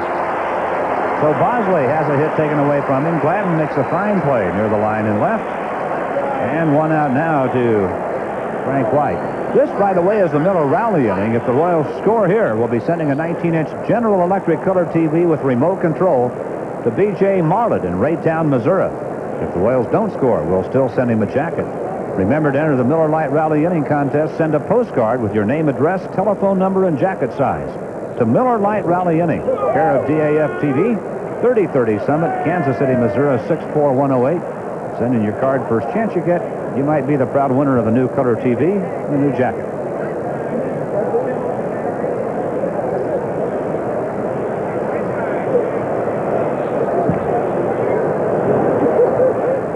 The point I wanted to make, Denny, was that you play 81 baseball games in here a year. College football team here will play, what, 7, 8 maybe? And the Vikings will play dozen. So I think the team that plays the 81 games is going to have to get a much more consideration they've gotten in Seattle and here in Minnesota. They're just not good places for baseball. Frank fouls it off, and the count 1-2. That is what the defensive players has to fight. It's a white ceiling. They put some orangish lights on it now, and it's not that dark. As dark as I'm seeing on my monitor, it might be just the color you're seeing at home. It could be exact, but it's a little better than it was. But that is a bright white ceiling here, and the ball simply gets lost against it. Oh, Jackson had trouble finding one earlier in this game. Frank White said an interesting thing. He said there's a bigger danger of collisions between players here because you can't take your eye off the ball. And if you remember last night, Lombardozzi and the right fielder had a little collision in a ball game. Frank foul tipped it. Still up there 2-2.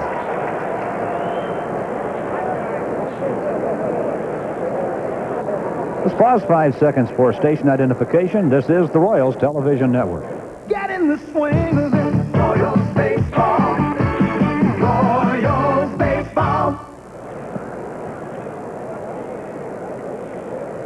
2 balls, 2 strikes to Frank White. You look at facilities like this, and it's all the more reason to be proud of the 2-stadium facility in Kansas City. Boy, there's a city that did it right. And it's still the envy of everything else in sports.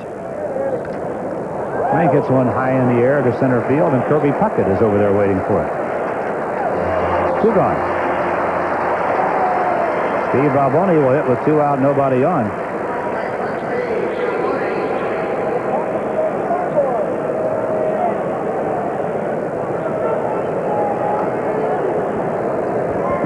Royals are home Friday night to face the California Angels. That will be the night of the Royals Wives Food Drive. June the 12th, with the Angels in town, the Royals Wives will have tables set up outside gates A and B at Royal Stadium. Pitch inside, ball 1. They'll be there from 4 to 9 p.m. Friday, June the 12th, and fans attending the game are invited to bring a non-perishable food item to the Wives tables. People donating 4 food items or more will receive an autographed photo of a Royals player. Ball 2 is high, 2-0.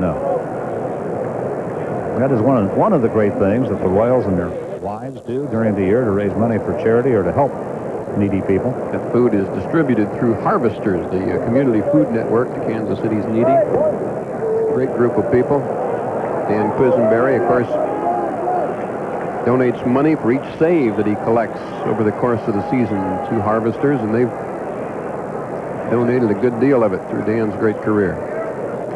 Ryota Balboni Ball 4, he walked him. And Bo Jackson will hit with Balboni at first and 2 out.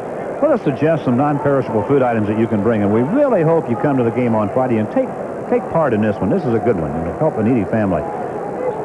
Would suggest peanut butter, canned meats, tuna, powdered milk, packaged goods, dried beans, peas, rice, and macaroni. And yes, you can give money. You usually buy baby formula with money.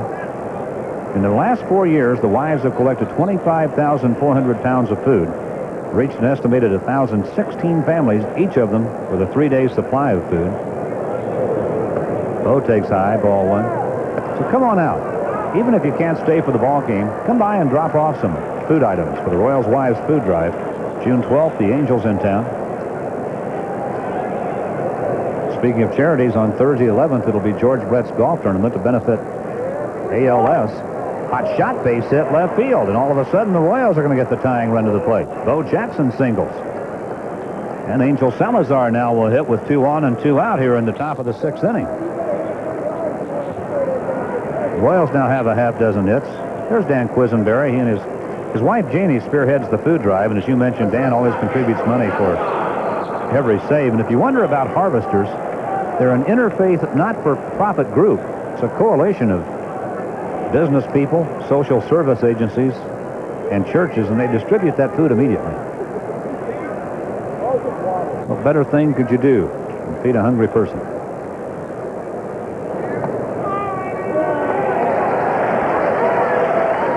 It's a strike to Salazar.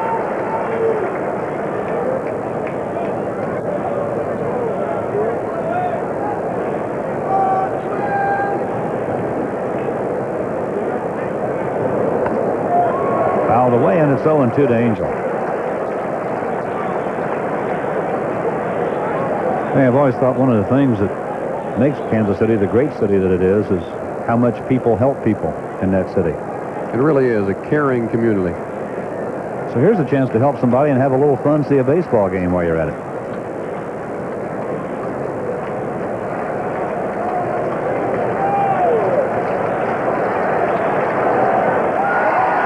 Struck him out. Angel didn't know that the ball had been dropped, but Wadner tags him, and that's the inning. So again, a knuckleball strikeout of the hitter. Dale's Necro out of trouble. No runs a hit. 2 left to the bottom of the 6th. 4-1. Twins lead the Royals. Steve Farr will take over on the mound for the Royals now. Danny Jackson worked 5 innings tonight. Gave up 9 hits and 4 runs, 1 home run. Danny came out tonight on 3 days rest. Ian Liebrand had moved up in the rotation. This was Brett Saberhagen's turn to pitch tonight, but he sprained the ankle in the outfield in Seattle.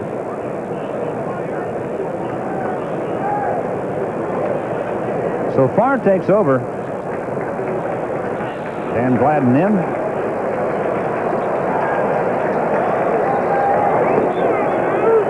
Well, at halftime, Celtics have an 8-point lead over the Lakers at the Boston Garden. Is there really magic in that building? The mystique of the parquet. I love that line.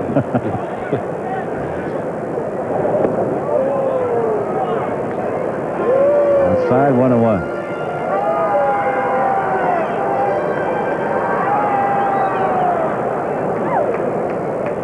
Yeah, the Boston Celtics have gone public. They sold stock this past year. I can just foresee the day.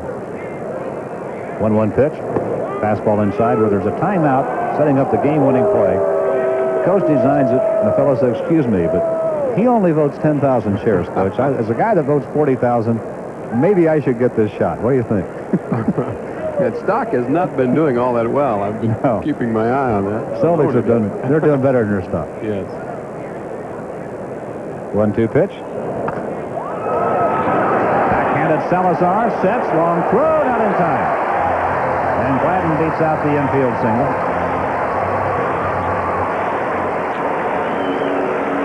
So he's 2 for 4 tonight. Twins have the leadoff man on, and here comes Kirby Puckett. I mean, who has made a bigger change in the last couple of years in their hitting style than Kirby Puckett? You saw him 2 or 3 years ago. You saw a ground ball for all practical purposes. Pretty much strictly an opposite field hitter when he came up. Tony Oliva just completely changed him over, got him closer to the plate, got him to turn on the inside pitches and pull him. In 84 and 557 at-bats, Kirby Puckett hit no home runs. In 85, 691 at-bats, 4 home runs. And then the change came.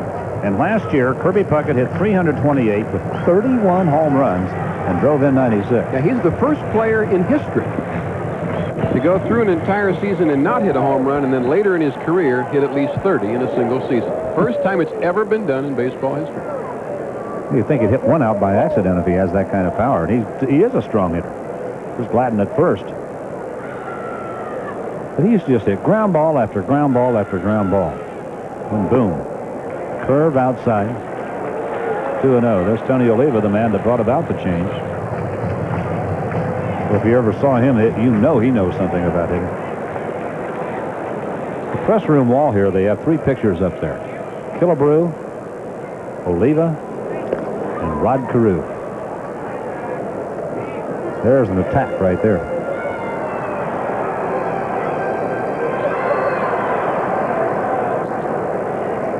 Tell you what, when the guy that managed them made out his lineup card, he had 3 spots in there to start with.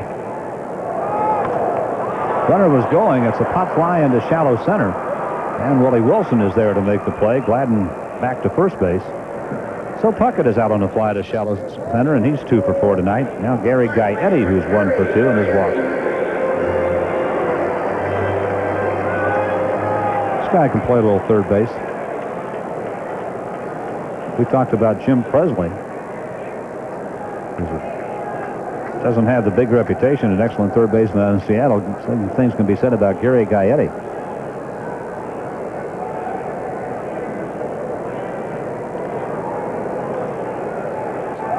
Runner goes. Jamie Quirk's throw gets on into center field, and now Gladden's on his way to third.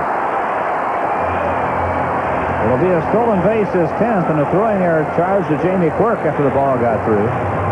Now a runner at third with 1 man out. And Gaetti can get him home with just a fly ball.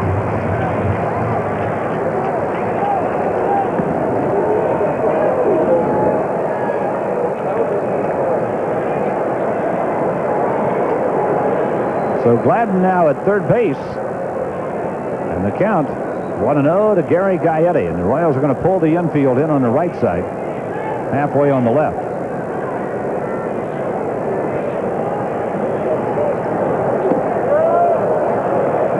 Strike call to Gaetti. 1-1. The error charged to Jamie Quirk, the stolen base, the 10th. 4-1 Minnesota at the moment here in the bottom of the 6th. They now hit the Royals 10-6. Well, Toronto at it again tonight. They're beating the Yankees 7-0. Jesse Barfield had his 15th home run. John Cerruti is pitching that ball. The Yankees' frustration at being overtaken in the American League East by Toronto spilling over in that ball game. Both Lou Piniella and his third base coach, Mike Ferraro, have been ejected from the game.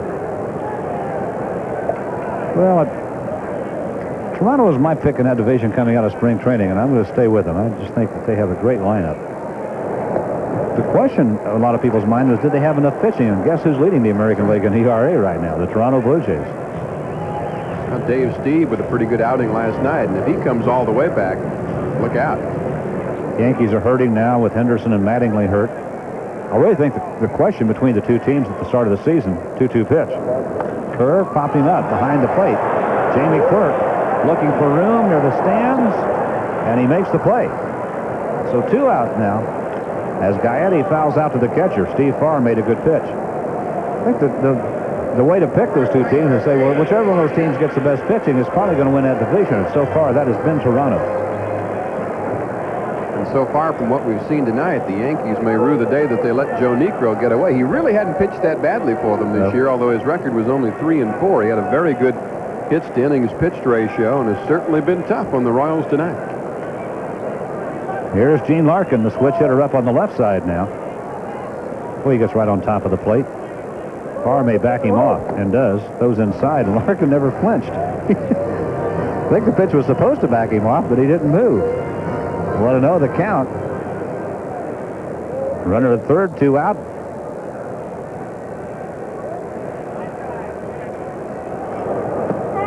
Curve strike, well thrown, 1-1. George Steinbrenner had sent Joe Niekro a magnum of champagne when he and Phil surpassed the Perrys. And when Joe got traded, he left it in his locker with a note that said, "No thanks." He was upset with the Yankees. Fastball low, 2-1. What he was upset more than anything else over was when they let his brother Phil go to Cleveland.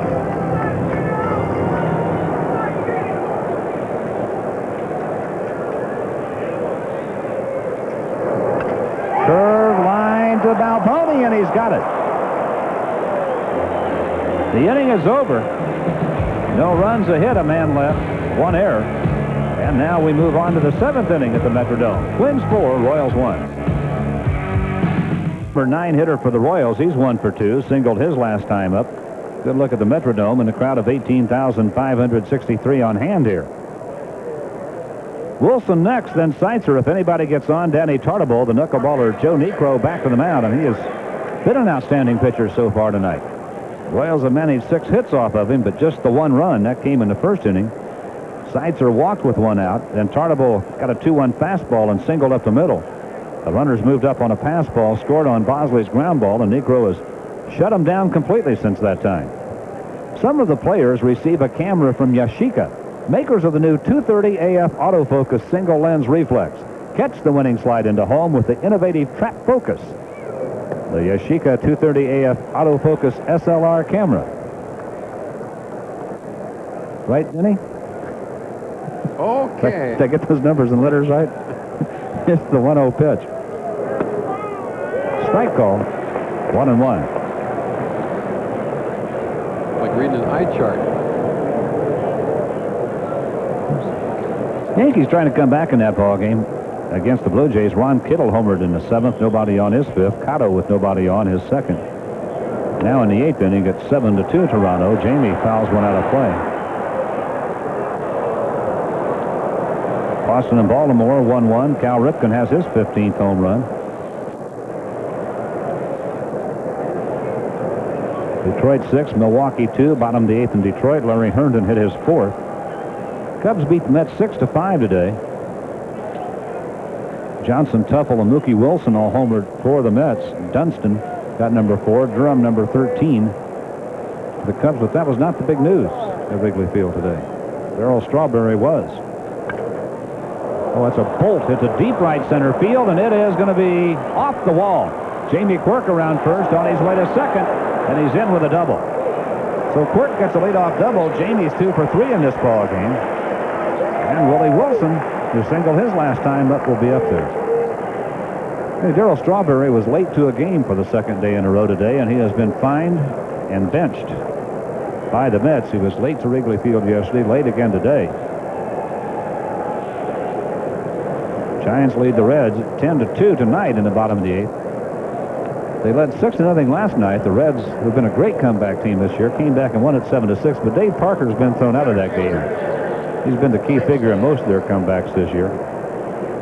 Pirates 8, Montreal nothing, bottom of the 8th. Phillies beat the Cardinals 3-2. Glenn Wilson hit his 9th, Juan Samuel his 9th. Willie fouls it back. Dodgers 5, Atlanta 2. Bottom of the 8th. I'm going to say that Tommy Lasorda's tongue lashing did the Dodgers some good. They played pretty well since he cut down on them. Mike Marshall hit his 6th home run. John Shelby hit his 4th, and the Orioles may wonder a bit about that trade. Wilson rips it up the right field line. That's a fair ball in the corner. Jamie Quirk comes pedaling around third. He's going to score. Wilson's at second standing up, and the Royals are down by 2 runs now, and they get the tying run of the plate. Back-to-back doubles from Quirk and Willie Wilson. Willie drives in his 8th run of the year, and I mean he hit it on the button. Yeah, these last 2 hits have been the 2 hardest hit balls of the entire evening off Joe Niekro. In action in the bullpen. Minnesota Twins get busy in the bullpen. Keith Atherton begins to throw, and now comes Dick Such, the Minnesota pitching coach. Houston leading San Diego 1-0 after 5. Danny Darwin against Dave Dravecky in the Astrodome. You've been watching the attendance in both leagues for the last couple of weeks. Some big crowds. Great to see. Milwaukee put up 250s in the Yankee series. Lots of crowds in the 30s and 40s. Cubs had 4 standing room only crowds for the Cardinals last weekend.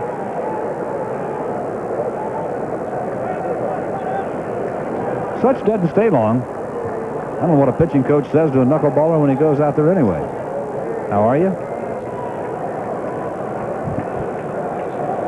What would you like to do?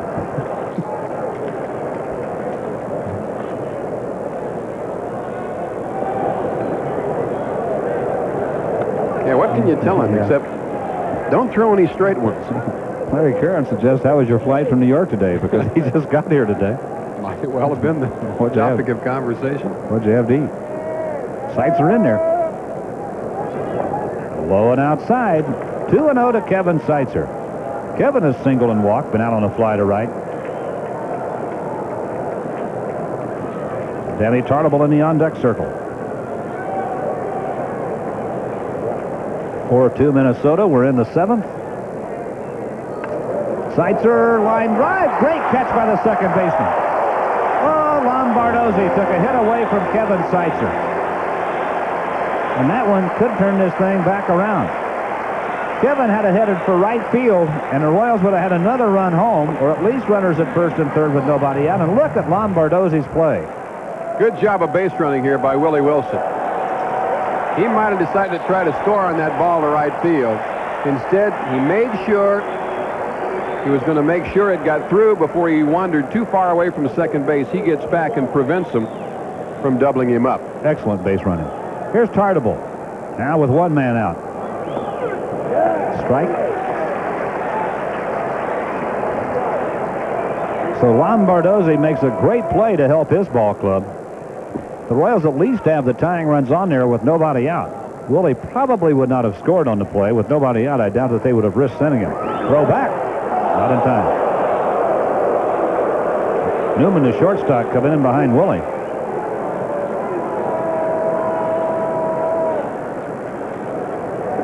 Keith Atherton continues to throw in the Minnesota bullpen. All three Royals have hit the ball hard in this inning. Don't lose sight of the fact that even though Seitzer was out, he hit it on the button. Way inside.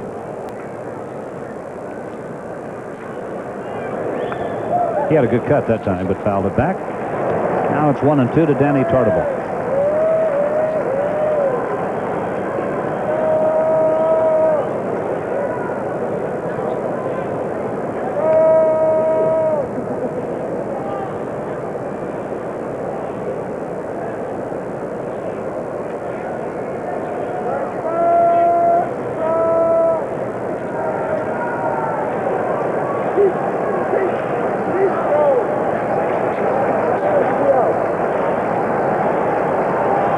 Down in the count.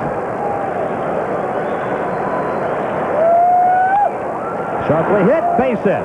Wilson will stop at third. And now the Royals have runners at first and third. And now you see how big Lombardozzi's play was. Now it's a 4-3 ball game if that ball goes through. And the Royals have the tying run in scoring position. Now they, as it is, they have first and third with one out. The tying runs are on there. And Bosley at the plate represents the lead run. Thad 0 for 3 tonight. Drove in a run with a ground ball, and now Laudner looking into the Twins dugout as he heads for the mound to talk to Joe Niekro. Atherton still throwing in the bullpen, and out comes Tom Kelly. That may do it. Kelly is going to make the change, so that will do it for Joe Niekro here. He'll go to the bullpen and get Keith Atherton. We are in the 7th inning at the Metrodome in Minneapolis. Royals have the tying runs on there, with runners at first and third, one out, with Atherton coming to the mound. Let's pause for this announcement. Niekro, who just arrived in Minneapolis today, has left the ball game now. His first start as a Twin, he leads with a 4-2 lead, and he got a roaring ovation from 18,563 people here as he walked off the field at the Metrodome. A standing ovation and a roaring ovation. With this reaction from Joe Niekro, a tip of the cap to the crowd as he headed into the dugout. And now here is Keith Atherton to take over, and he has been an outstanding pitcher out of the bullpen for the Twins this year. This will be his 21st appearance, all of them in relief. He's 4-1. In 32 innings, he's given just 26 hits and only 2 home runs. He's walked 17, struck out 18. So he's had a little bit of control problem.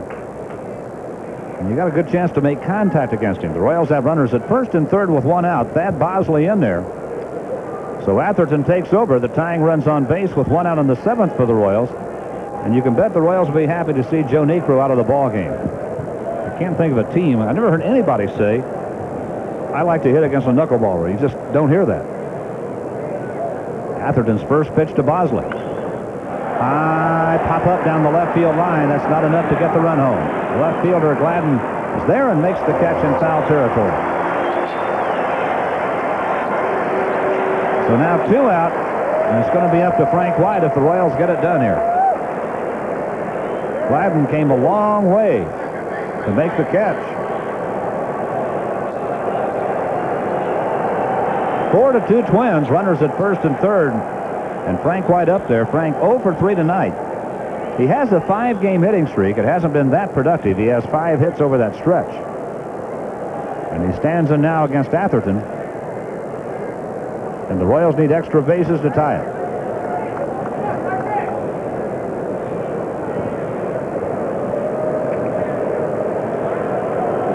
You see Tim Laudner behind the plate. He has to be happy that Joe Niekro has left the game.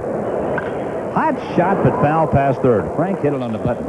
Fred, you saw Dan Gladden struggle under that pop-up. When they first signed him, they had to use him as a DH. He had been considered a pretty good defensive outfielder in San Francisco, but he had so much trouble adjusting to this fabric roof and the pop-ups and the fly balls here in the Metrodome that they had to use him for a DH for a long time. Now a new glove for Tim Laudner. He put that big floppy thing away and has a smaller mitt now to catch the hard-throwing Keith Atherton. Ground ball, sharply hit, but at the shortstop, and that's the inning. The Royals denied the tying run. With all that, they come up with 1 on 3 hits. They lead 2 big ones to the bottom of the 7th. Minnesota 4, Royals 2. Well, the Royals really having problems getting runs home. They're down 4-2.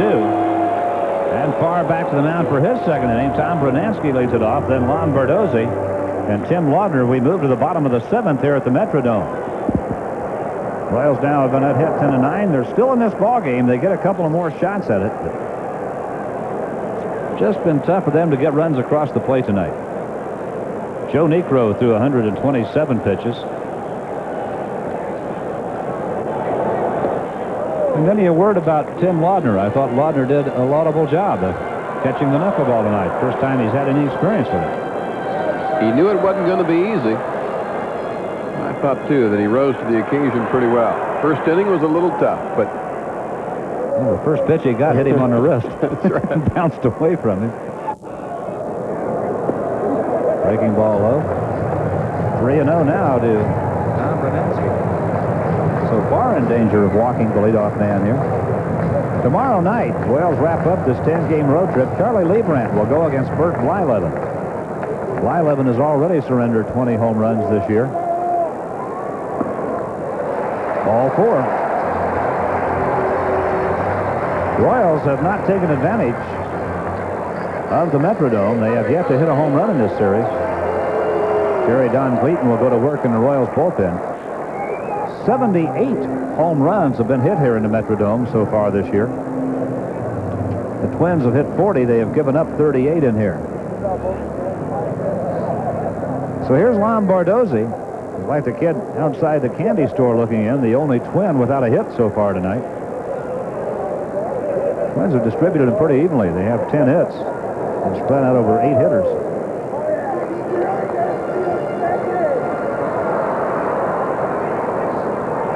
Tim Gladden has 2 singles.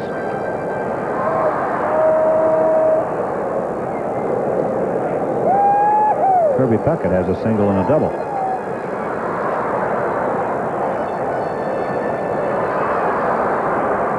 Bardozzi looking at his third base coach, who's rolling through a series of signs for him. Well, it'll be good to get home, huh? Friday night, the Royals and the Angels, and again, that's the Royals Wise Food Drive. Sunday the 14th, Frank White Growth Poster Day. The Royals and the Dairy Council give all the kids 14 and under a life-size poster of Frank White with a growth chart on the side. Pitch outside. 1-0 to Lon Bardozzi, who's grounded out 3 times tonight. Rick Rennick flashing signs.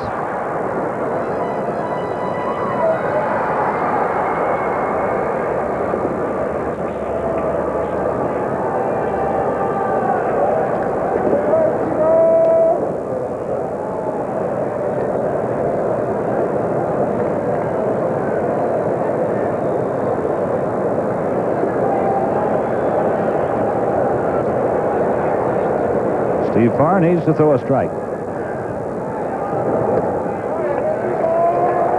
Outside 2-0.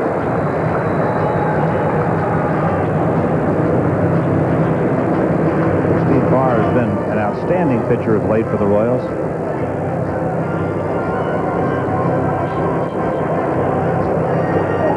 He got off to kind of a rocky start this year, but he has really turned this season around.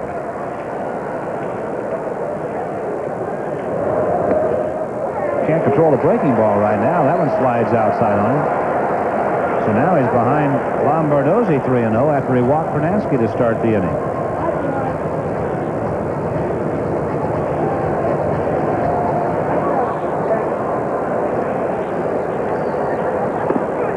Fastball right through there. Now 3-1 to Lombardozzi. Lombardozzi hitting .252 with 3 home runs and 9 driven in. The difference in the ballgame right now, Tim Laudner's 2-run home run in the 5th inning. It's 4-2 Minnesota in the bottom of the 7th.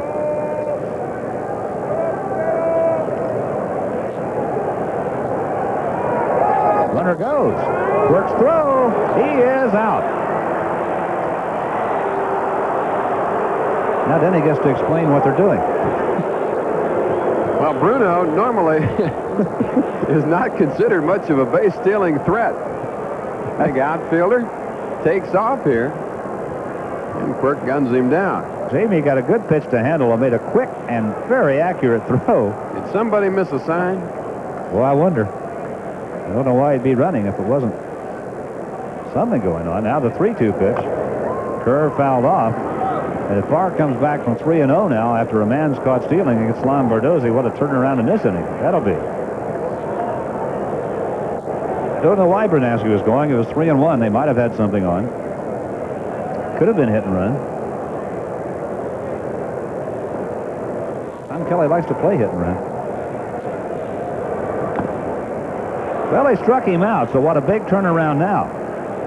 With a runner at first and nobody out, he had a 3-0 count on Lombardozzi. Then Bernansky caught stealing on a 3-1 pitch that was a strike. And now here's the 3-2 fastball, and he swings and misses. And just like that, there are 2 men out with nobody on. And Tim Laudner's up there, 1 for 3 tonight, with a 2-run home run that is the difference in the game so far. In the 8th, the Royals will have Balboni, Jackson, and Salazar up there.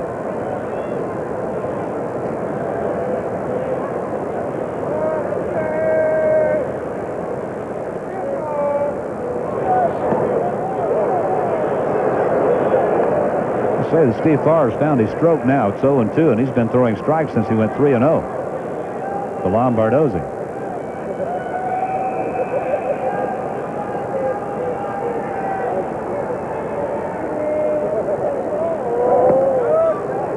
Just missed the corner with a fastball.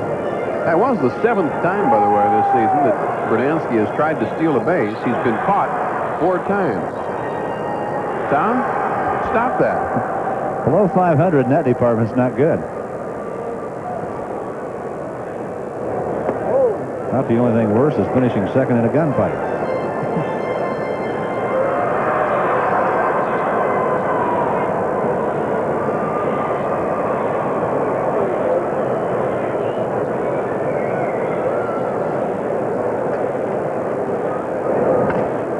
Good curveball. Grounded to third. Seitzer's got him, and that's the inning. No runs, no hits, nobody left. After 7 in Minnesota, Twins 4, Royals 2. 7 innings gone at the Metrodome. It's 4-2 Twins, but it could be worse. The Twins stranded 10 base runners through the first 6 innings. Totals right now, Minnesota 4 runs, 10 hits, no errors. The Royals 2 runs, 9 hits, and 1 error. To the 8th inning we go, and here again, Denny Matthews. All right, Den, 19 runners stranded in the contest in 7 innings. In the last half inning for the Twins, the first inning that they did not leave at least 1. So it's been a very frustrating game offensively for both teams. The Royals have stranded 6 runners in the last 3 innings. But now they're dealing with Atherton instead of Niekro, and Steve Balboni, who had success against Joe Niekro, takes an Atherton fastball for a strike. Steve, 2 walks and a single against Joe Niekro. Boy, that play by Lombardozzi sure turned the inning around, didn't it? Steve, after a slider, fouls it off and had a pretty good swing, and it's 0-2.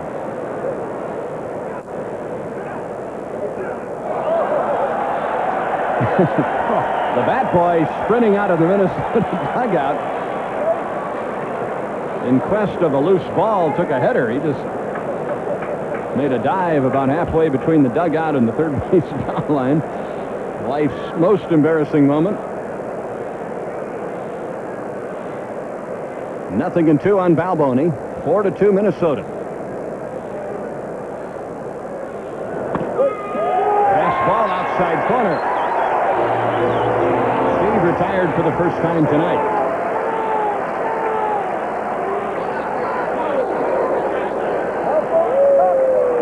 Fastball really tailed back a little bit and just picked up the outer edge, and that's all that Larry McCoy needed to punch out Steve Balboni. Bo Jackson, a single in 3 tries, singled his last time up.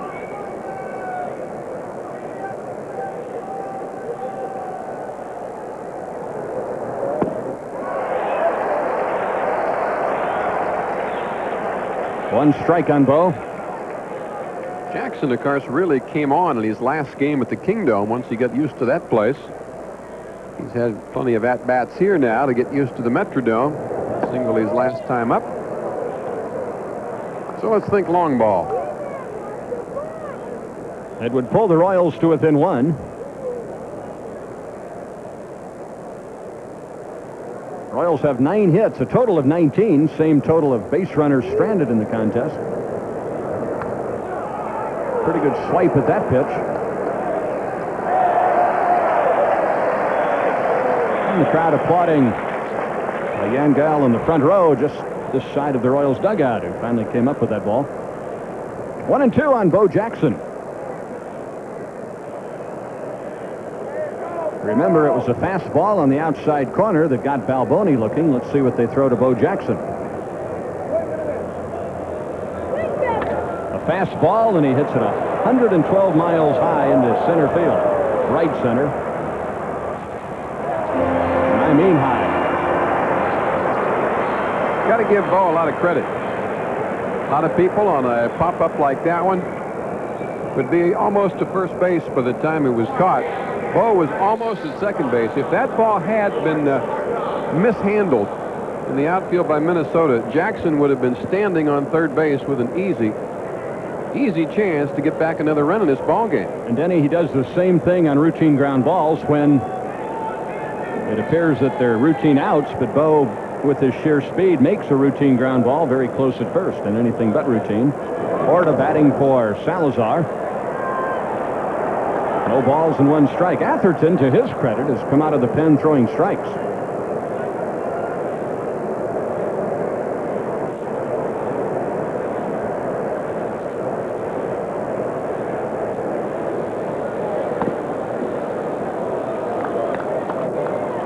George with 2 home runs, 3 RBIs.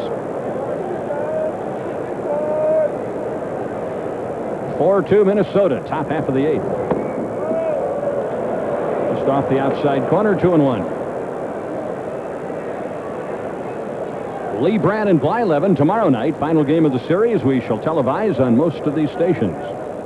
Friday night, the Royals begin a homestand against California. Good series over the weekend. And then the A's.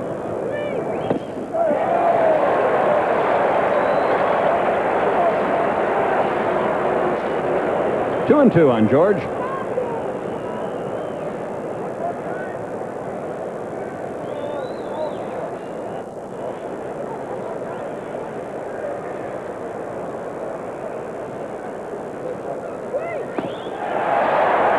Royals go down in order for the first time tonight.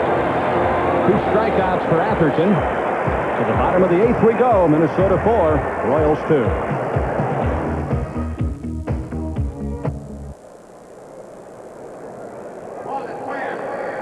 4-2 Minnesota. We go to the bottom of the 8th inning.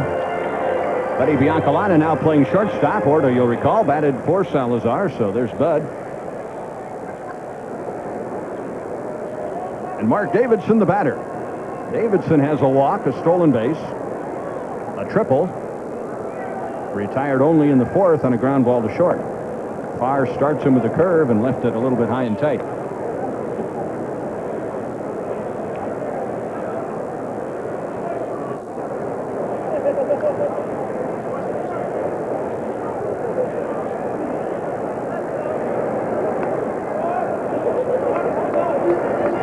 Two balls, no strikes. Farr in his third inning.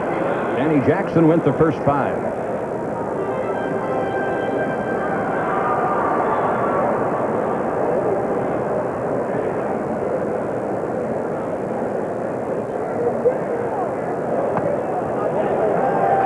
Three balls, no strikes. Farr started the 7th inning by walking Tom Brunansky.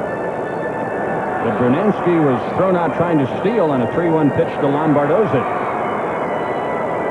Farr ended up facing the minimum.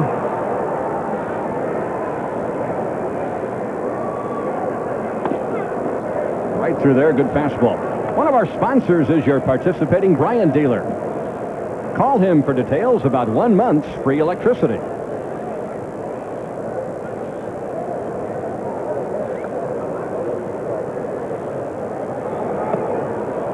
All 4.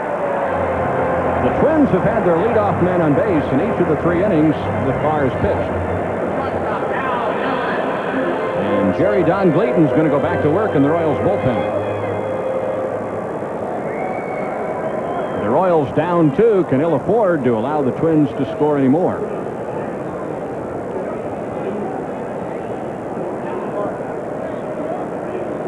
Randy Bush comes out to bat for Al Newman.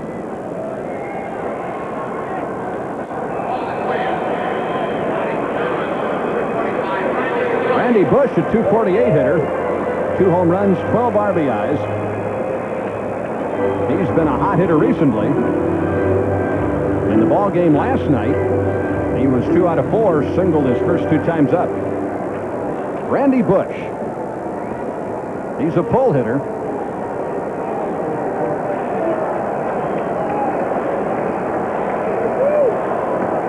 Farr starts him with a fastball and throws it for a strike.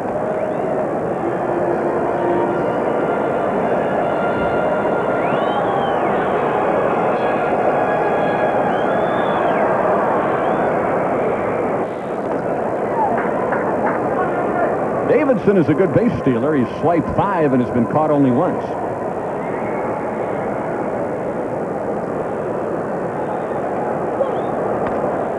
There's a little chipper into left field, a hit.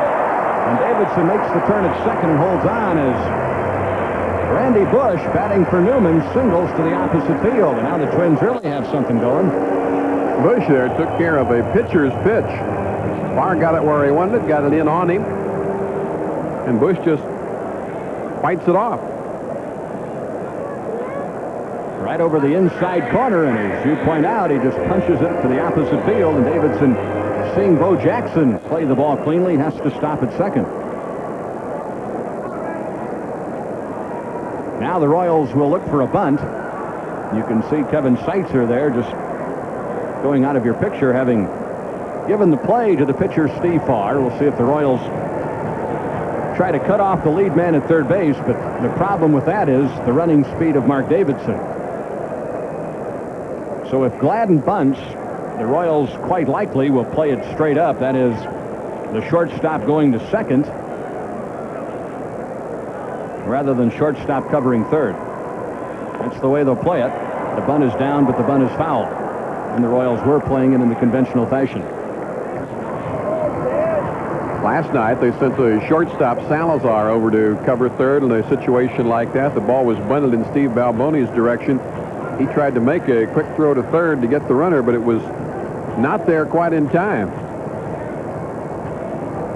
And the Twins had made a good play, Denny. Smalley had started that inning with a single. But Tom Kelly, their young manager, had taken Smalley out of the game. Gagne was running, and Gagne's speed made the difference. If Smalley is running to third, the Royals get the out. He bunts a curveball. Farr coming off the mound. They're going to let it go, and it's going to drop dead and fair. No, you can't blow it foul. We saw Lenny Randall tried to do that out in Seattle a few years ago, and they didn't allow it. It's a good idea, but it doesn't work. Yeah, give Schweitzer credit for trying. He's thinking.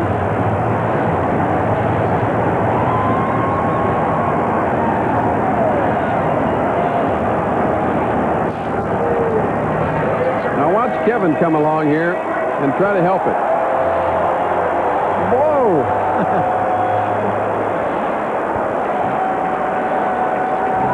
No, that's a good idea, but it doesn't work.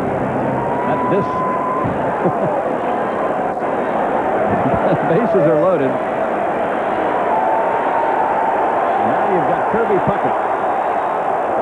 Kirby after a fastball, no contact.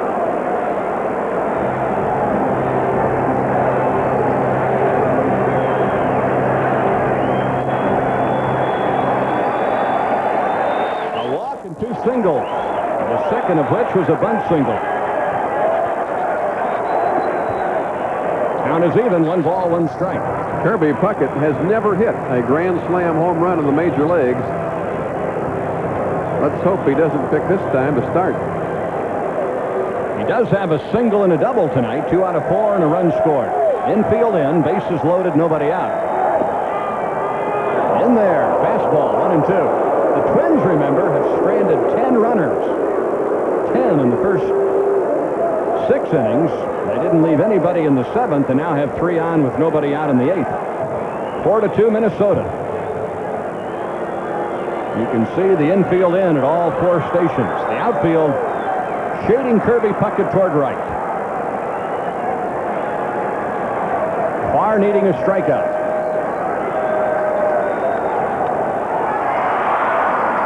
Left center field, tagging up at third is Davidson. Wilson the catch. Here comes the runner home. Here's the throw home, and it's offline. The other runners remain at first and second. The wrong outfielder caught that ball. Bo Jackson had time to get there. He has a much stronger arm than Willie Wilson. He should have called Willie off. Willie should have let him have it. Bo had plenty of time to get over there and make that catch. I don't care what the angle is. Bo still can make a much stronger throw home than Willie. Wilson has the angle. Jackson has the arm. It is 5-2 Minnesota. Runners at first and second, 1 out. Run batted in, number 40 for Puckett. Gary Gaetti, the batter. Gary 1 out of 3, a 3rd inning single.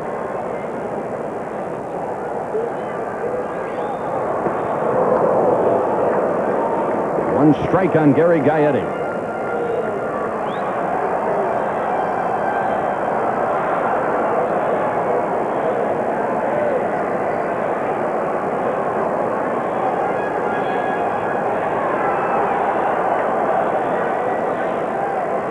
Infield now, a double play depth. Boy, a good fastball. That fastball had Gaetti giving ground, and it nicked the inside corner. A dandy pitch from far, and we'll watch it again. Great pitch right here. It's a good call. 0-2 on Gaetti.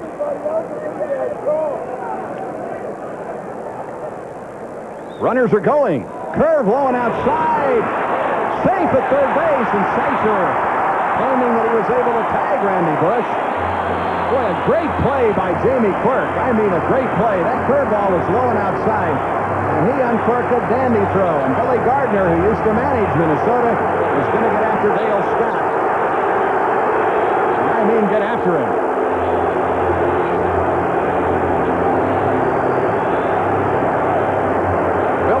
Second man to let him have it. Actually, the third, Sicer had something to say, but then Quirk came racing down the line after he made the throw. He was shouting. I thought Billy was coming out just to protect Jamie and get him back out of there. Then Billy decided to get into it himself, and he is really letting Scott have it.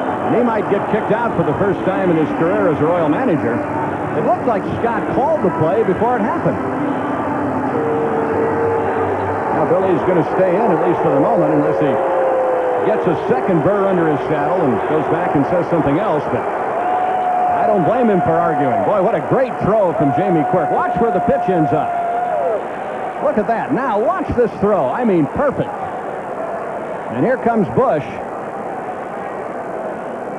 Oh, man. It looked to me like he had him called safe before the play had actually unraveled. And now the Royals have to bring their infield in again. Runners at second and third. Well, that's a big call. 5-2. You're still very much a part of this game. That's one of those, though, where Scott was going to have an argument on his hands either way. Rick Rennick, the third base coach, was all set to jump on him if he'd called it the other way. 1-2 pitches rolled to third. They got to play at the plate and out at home plate. So Quirk able to tag the runner, Randy Bush. It'll be a fielder's choice. Now runners first and third, 2 out.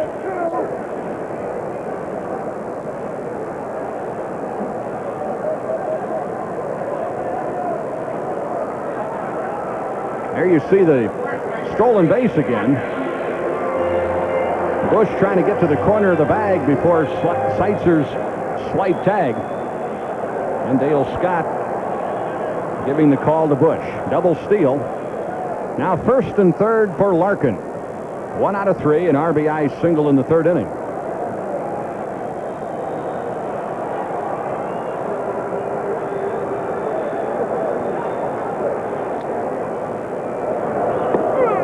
Good curveball, strike call.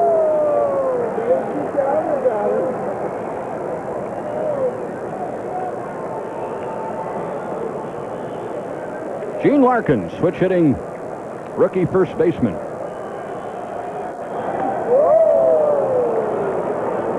Far ahead, 0-2. Took a little off the breaking ball, and Larkin was ahead of it.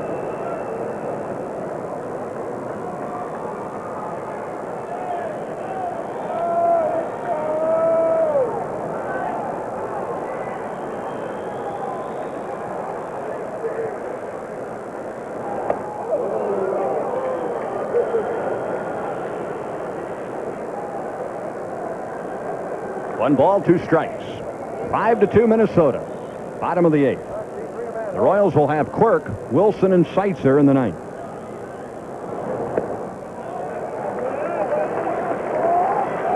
Two and 2 to Larkin.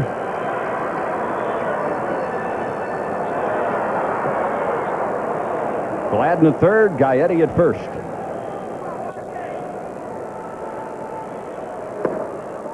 Mm. 2-2 fastball, barely missed. Steve figures that was a strike. He nods yes to Balboni, who has just informed him that with 3 and 2 and 2 out, he will not be holding the runner on, so don't throw to first. And you can see far nod yes. Got him with a fastball. He got that call. So the inning is over. The Twins get a run. They leave 2 more. They have stranded in 8 innings, an even dozen. To the 9th we go, 5-2 Minnesota. 3 to tie now as we go to the 9th inning, but first things first, Denny, they got to get some base runners against Keith Atherton, which they haven't been able to do since he came on with 1 out in the 7th. Jamie Quirk has 2 hits. He'll be leading off. The Royals have been huffing and puffing and blowing all night trying to get back in the game. It's been a very frustrating game offensively for both teams. A total now of 21 runners stranded. The Royals hope they have some magic left here in the 9th inning. They'll have to go get Atherton. All right, let's go to work.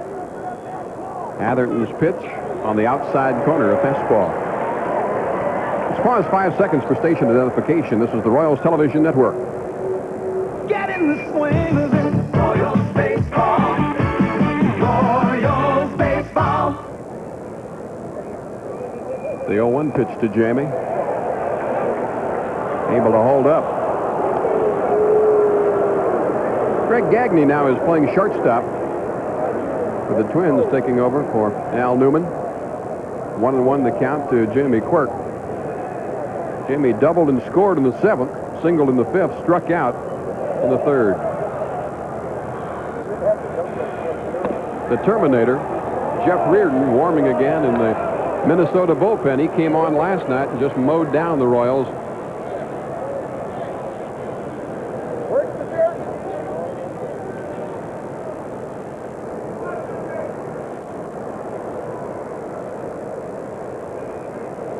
Reardon last night struck out the side in his inning of work.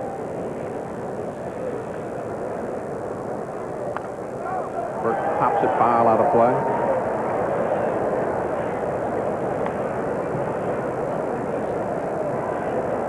underway out in California. The Indians failed to score in the first inning. Ken Schramm against Jack Mazurko.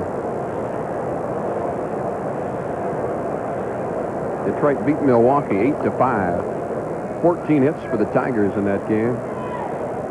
Problems continuing for Teddy Higuera, who got off to such a promising start this year, but has faltered for Milwaukee. Boston beat Baltimore 2-1 behind Bruce Hurst. Again fouled out of play. Then you consider the Milwaukee Brewers. If Teddy Higuera was pitching as well this year as he did last year, there was no way they were going to lose 12 or 13 straight games. He would have been the stopper, as Saberhagen has been for the Royals this year. And if Higuera was pitching anywhere close to the way he did last year, where the Brewers would be right now? That's for sure. 2 balls and 2 strikes the count here to Quirk. Keith Atherton on in relief for the Twins, with Reardon working in the bullpen behind him.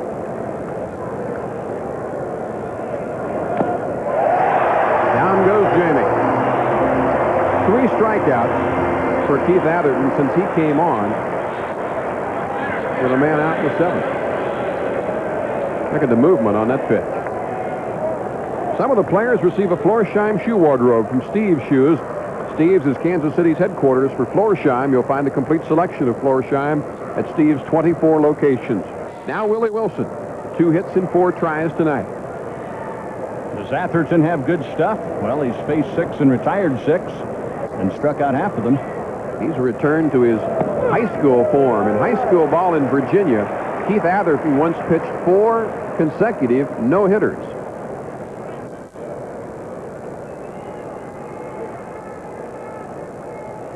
Atherton, formerly with the Oakland A's. He just blew the fastball by, Willie. 0-2 the count.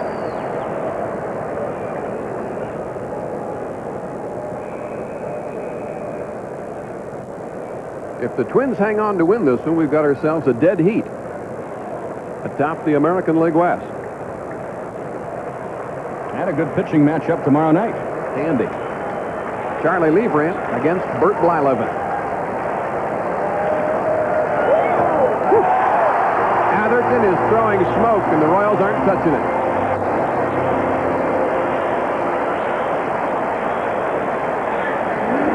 Nothing fancy. Fastball up. Really had to chase it. Kevin Seitzer now is the Royals' last hope. Kevin 1 for 3 officially, walked and scored a run in the opening inning, singled in the 3rd. Since then has flied out and lined to second on a good play by Steve Lombardozzi. I'll make you a bet right now. He made the final out last night. I'll bet you he doesn't make the final out tonight. He went out with a fury last night, flung his bat down after striking out against Jack Reardon.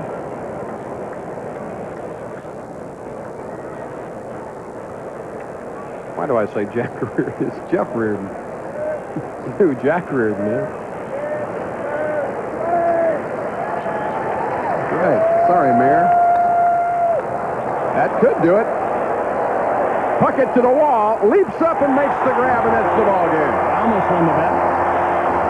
Seitzer does make the last out, but not before making a bid for a home run. Kirby Puckett cracked it down in deep right center field. Minnesota hangs on to win the ball game 5-2. We'll have the totals for you in just a moment. At the Metrodome in Minneapolis, where it has just taken the Twins exactly 3 hours to beat the Royals by a score of 5-2. 5 has been the Twins' magic number in this series. They won last night 5-3. For the Twins tonight, 5 runs on 12 hits, no errors. They stranded 12 base runners in the game, 10 in the first 6 innings. For the Royals, 2 runs, 9 hits, 1 error. They left 9. Danny Jackson loses. He now is a disappointing 2-8 on the year. The winning pitcher is Phil Niekro with a save from Keith Atherton, his first of the year. But Niekro was the story here in Minneapolis tonight. Just got here today on a flight from New York and wins his 4th ball game of the year. Joe Niekro beating the Royals for the first time since April of 1971, when he was wearing a Detroit Tiger uniform. Niekro outstanding tonight, goes 6 in the 3rd innings, gives up 2 runs, only 1 of them earned. He gave up 9 hits, He walked 3 and struck out 6 and left the game to a tremendous ovation from 18,563. Again, the final, 5-2 Minnesota. Now for Denny Matthews, Fred White, and our director, Larry Kieran. Denny Trace inviting you to join us again tomorrow night on most of these same stations on the Royals TV network.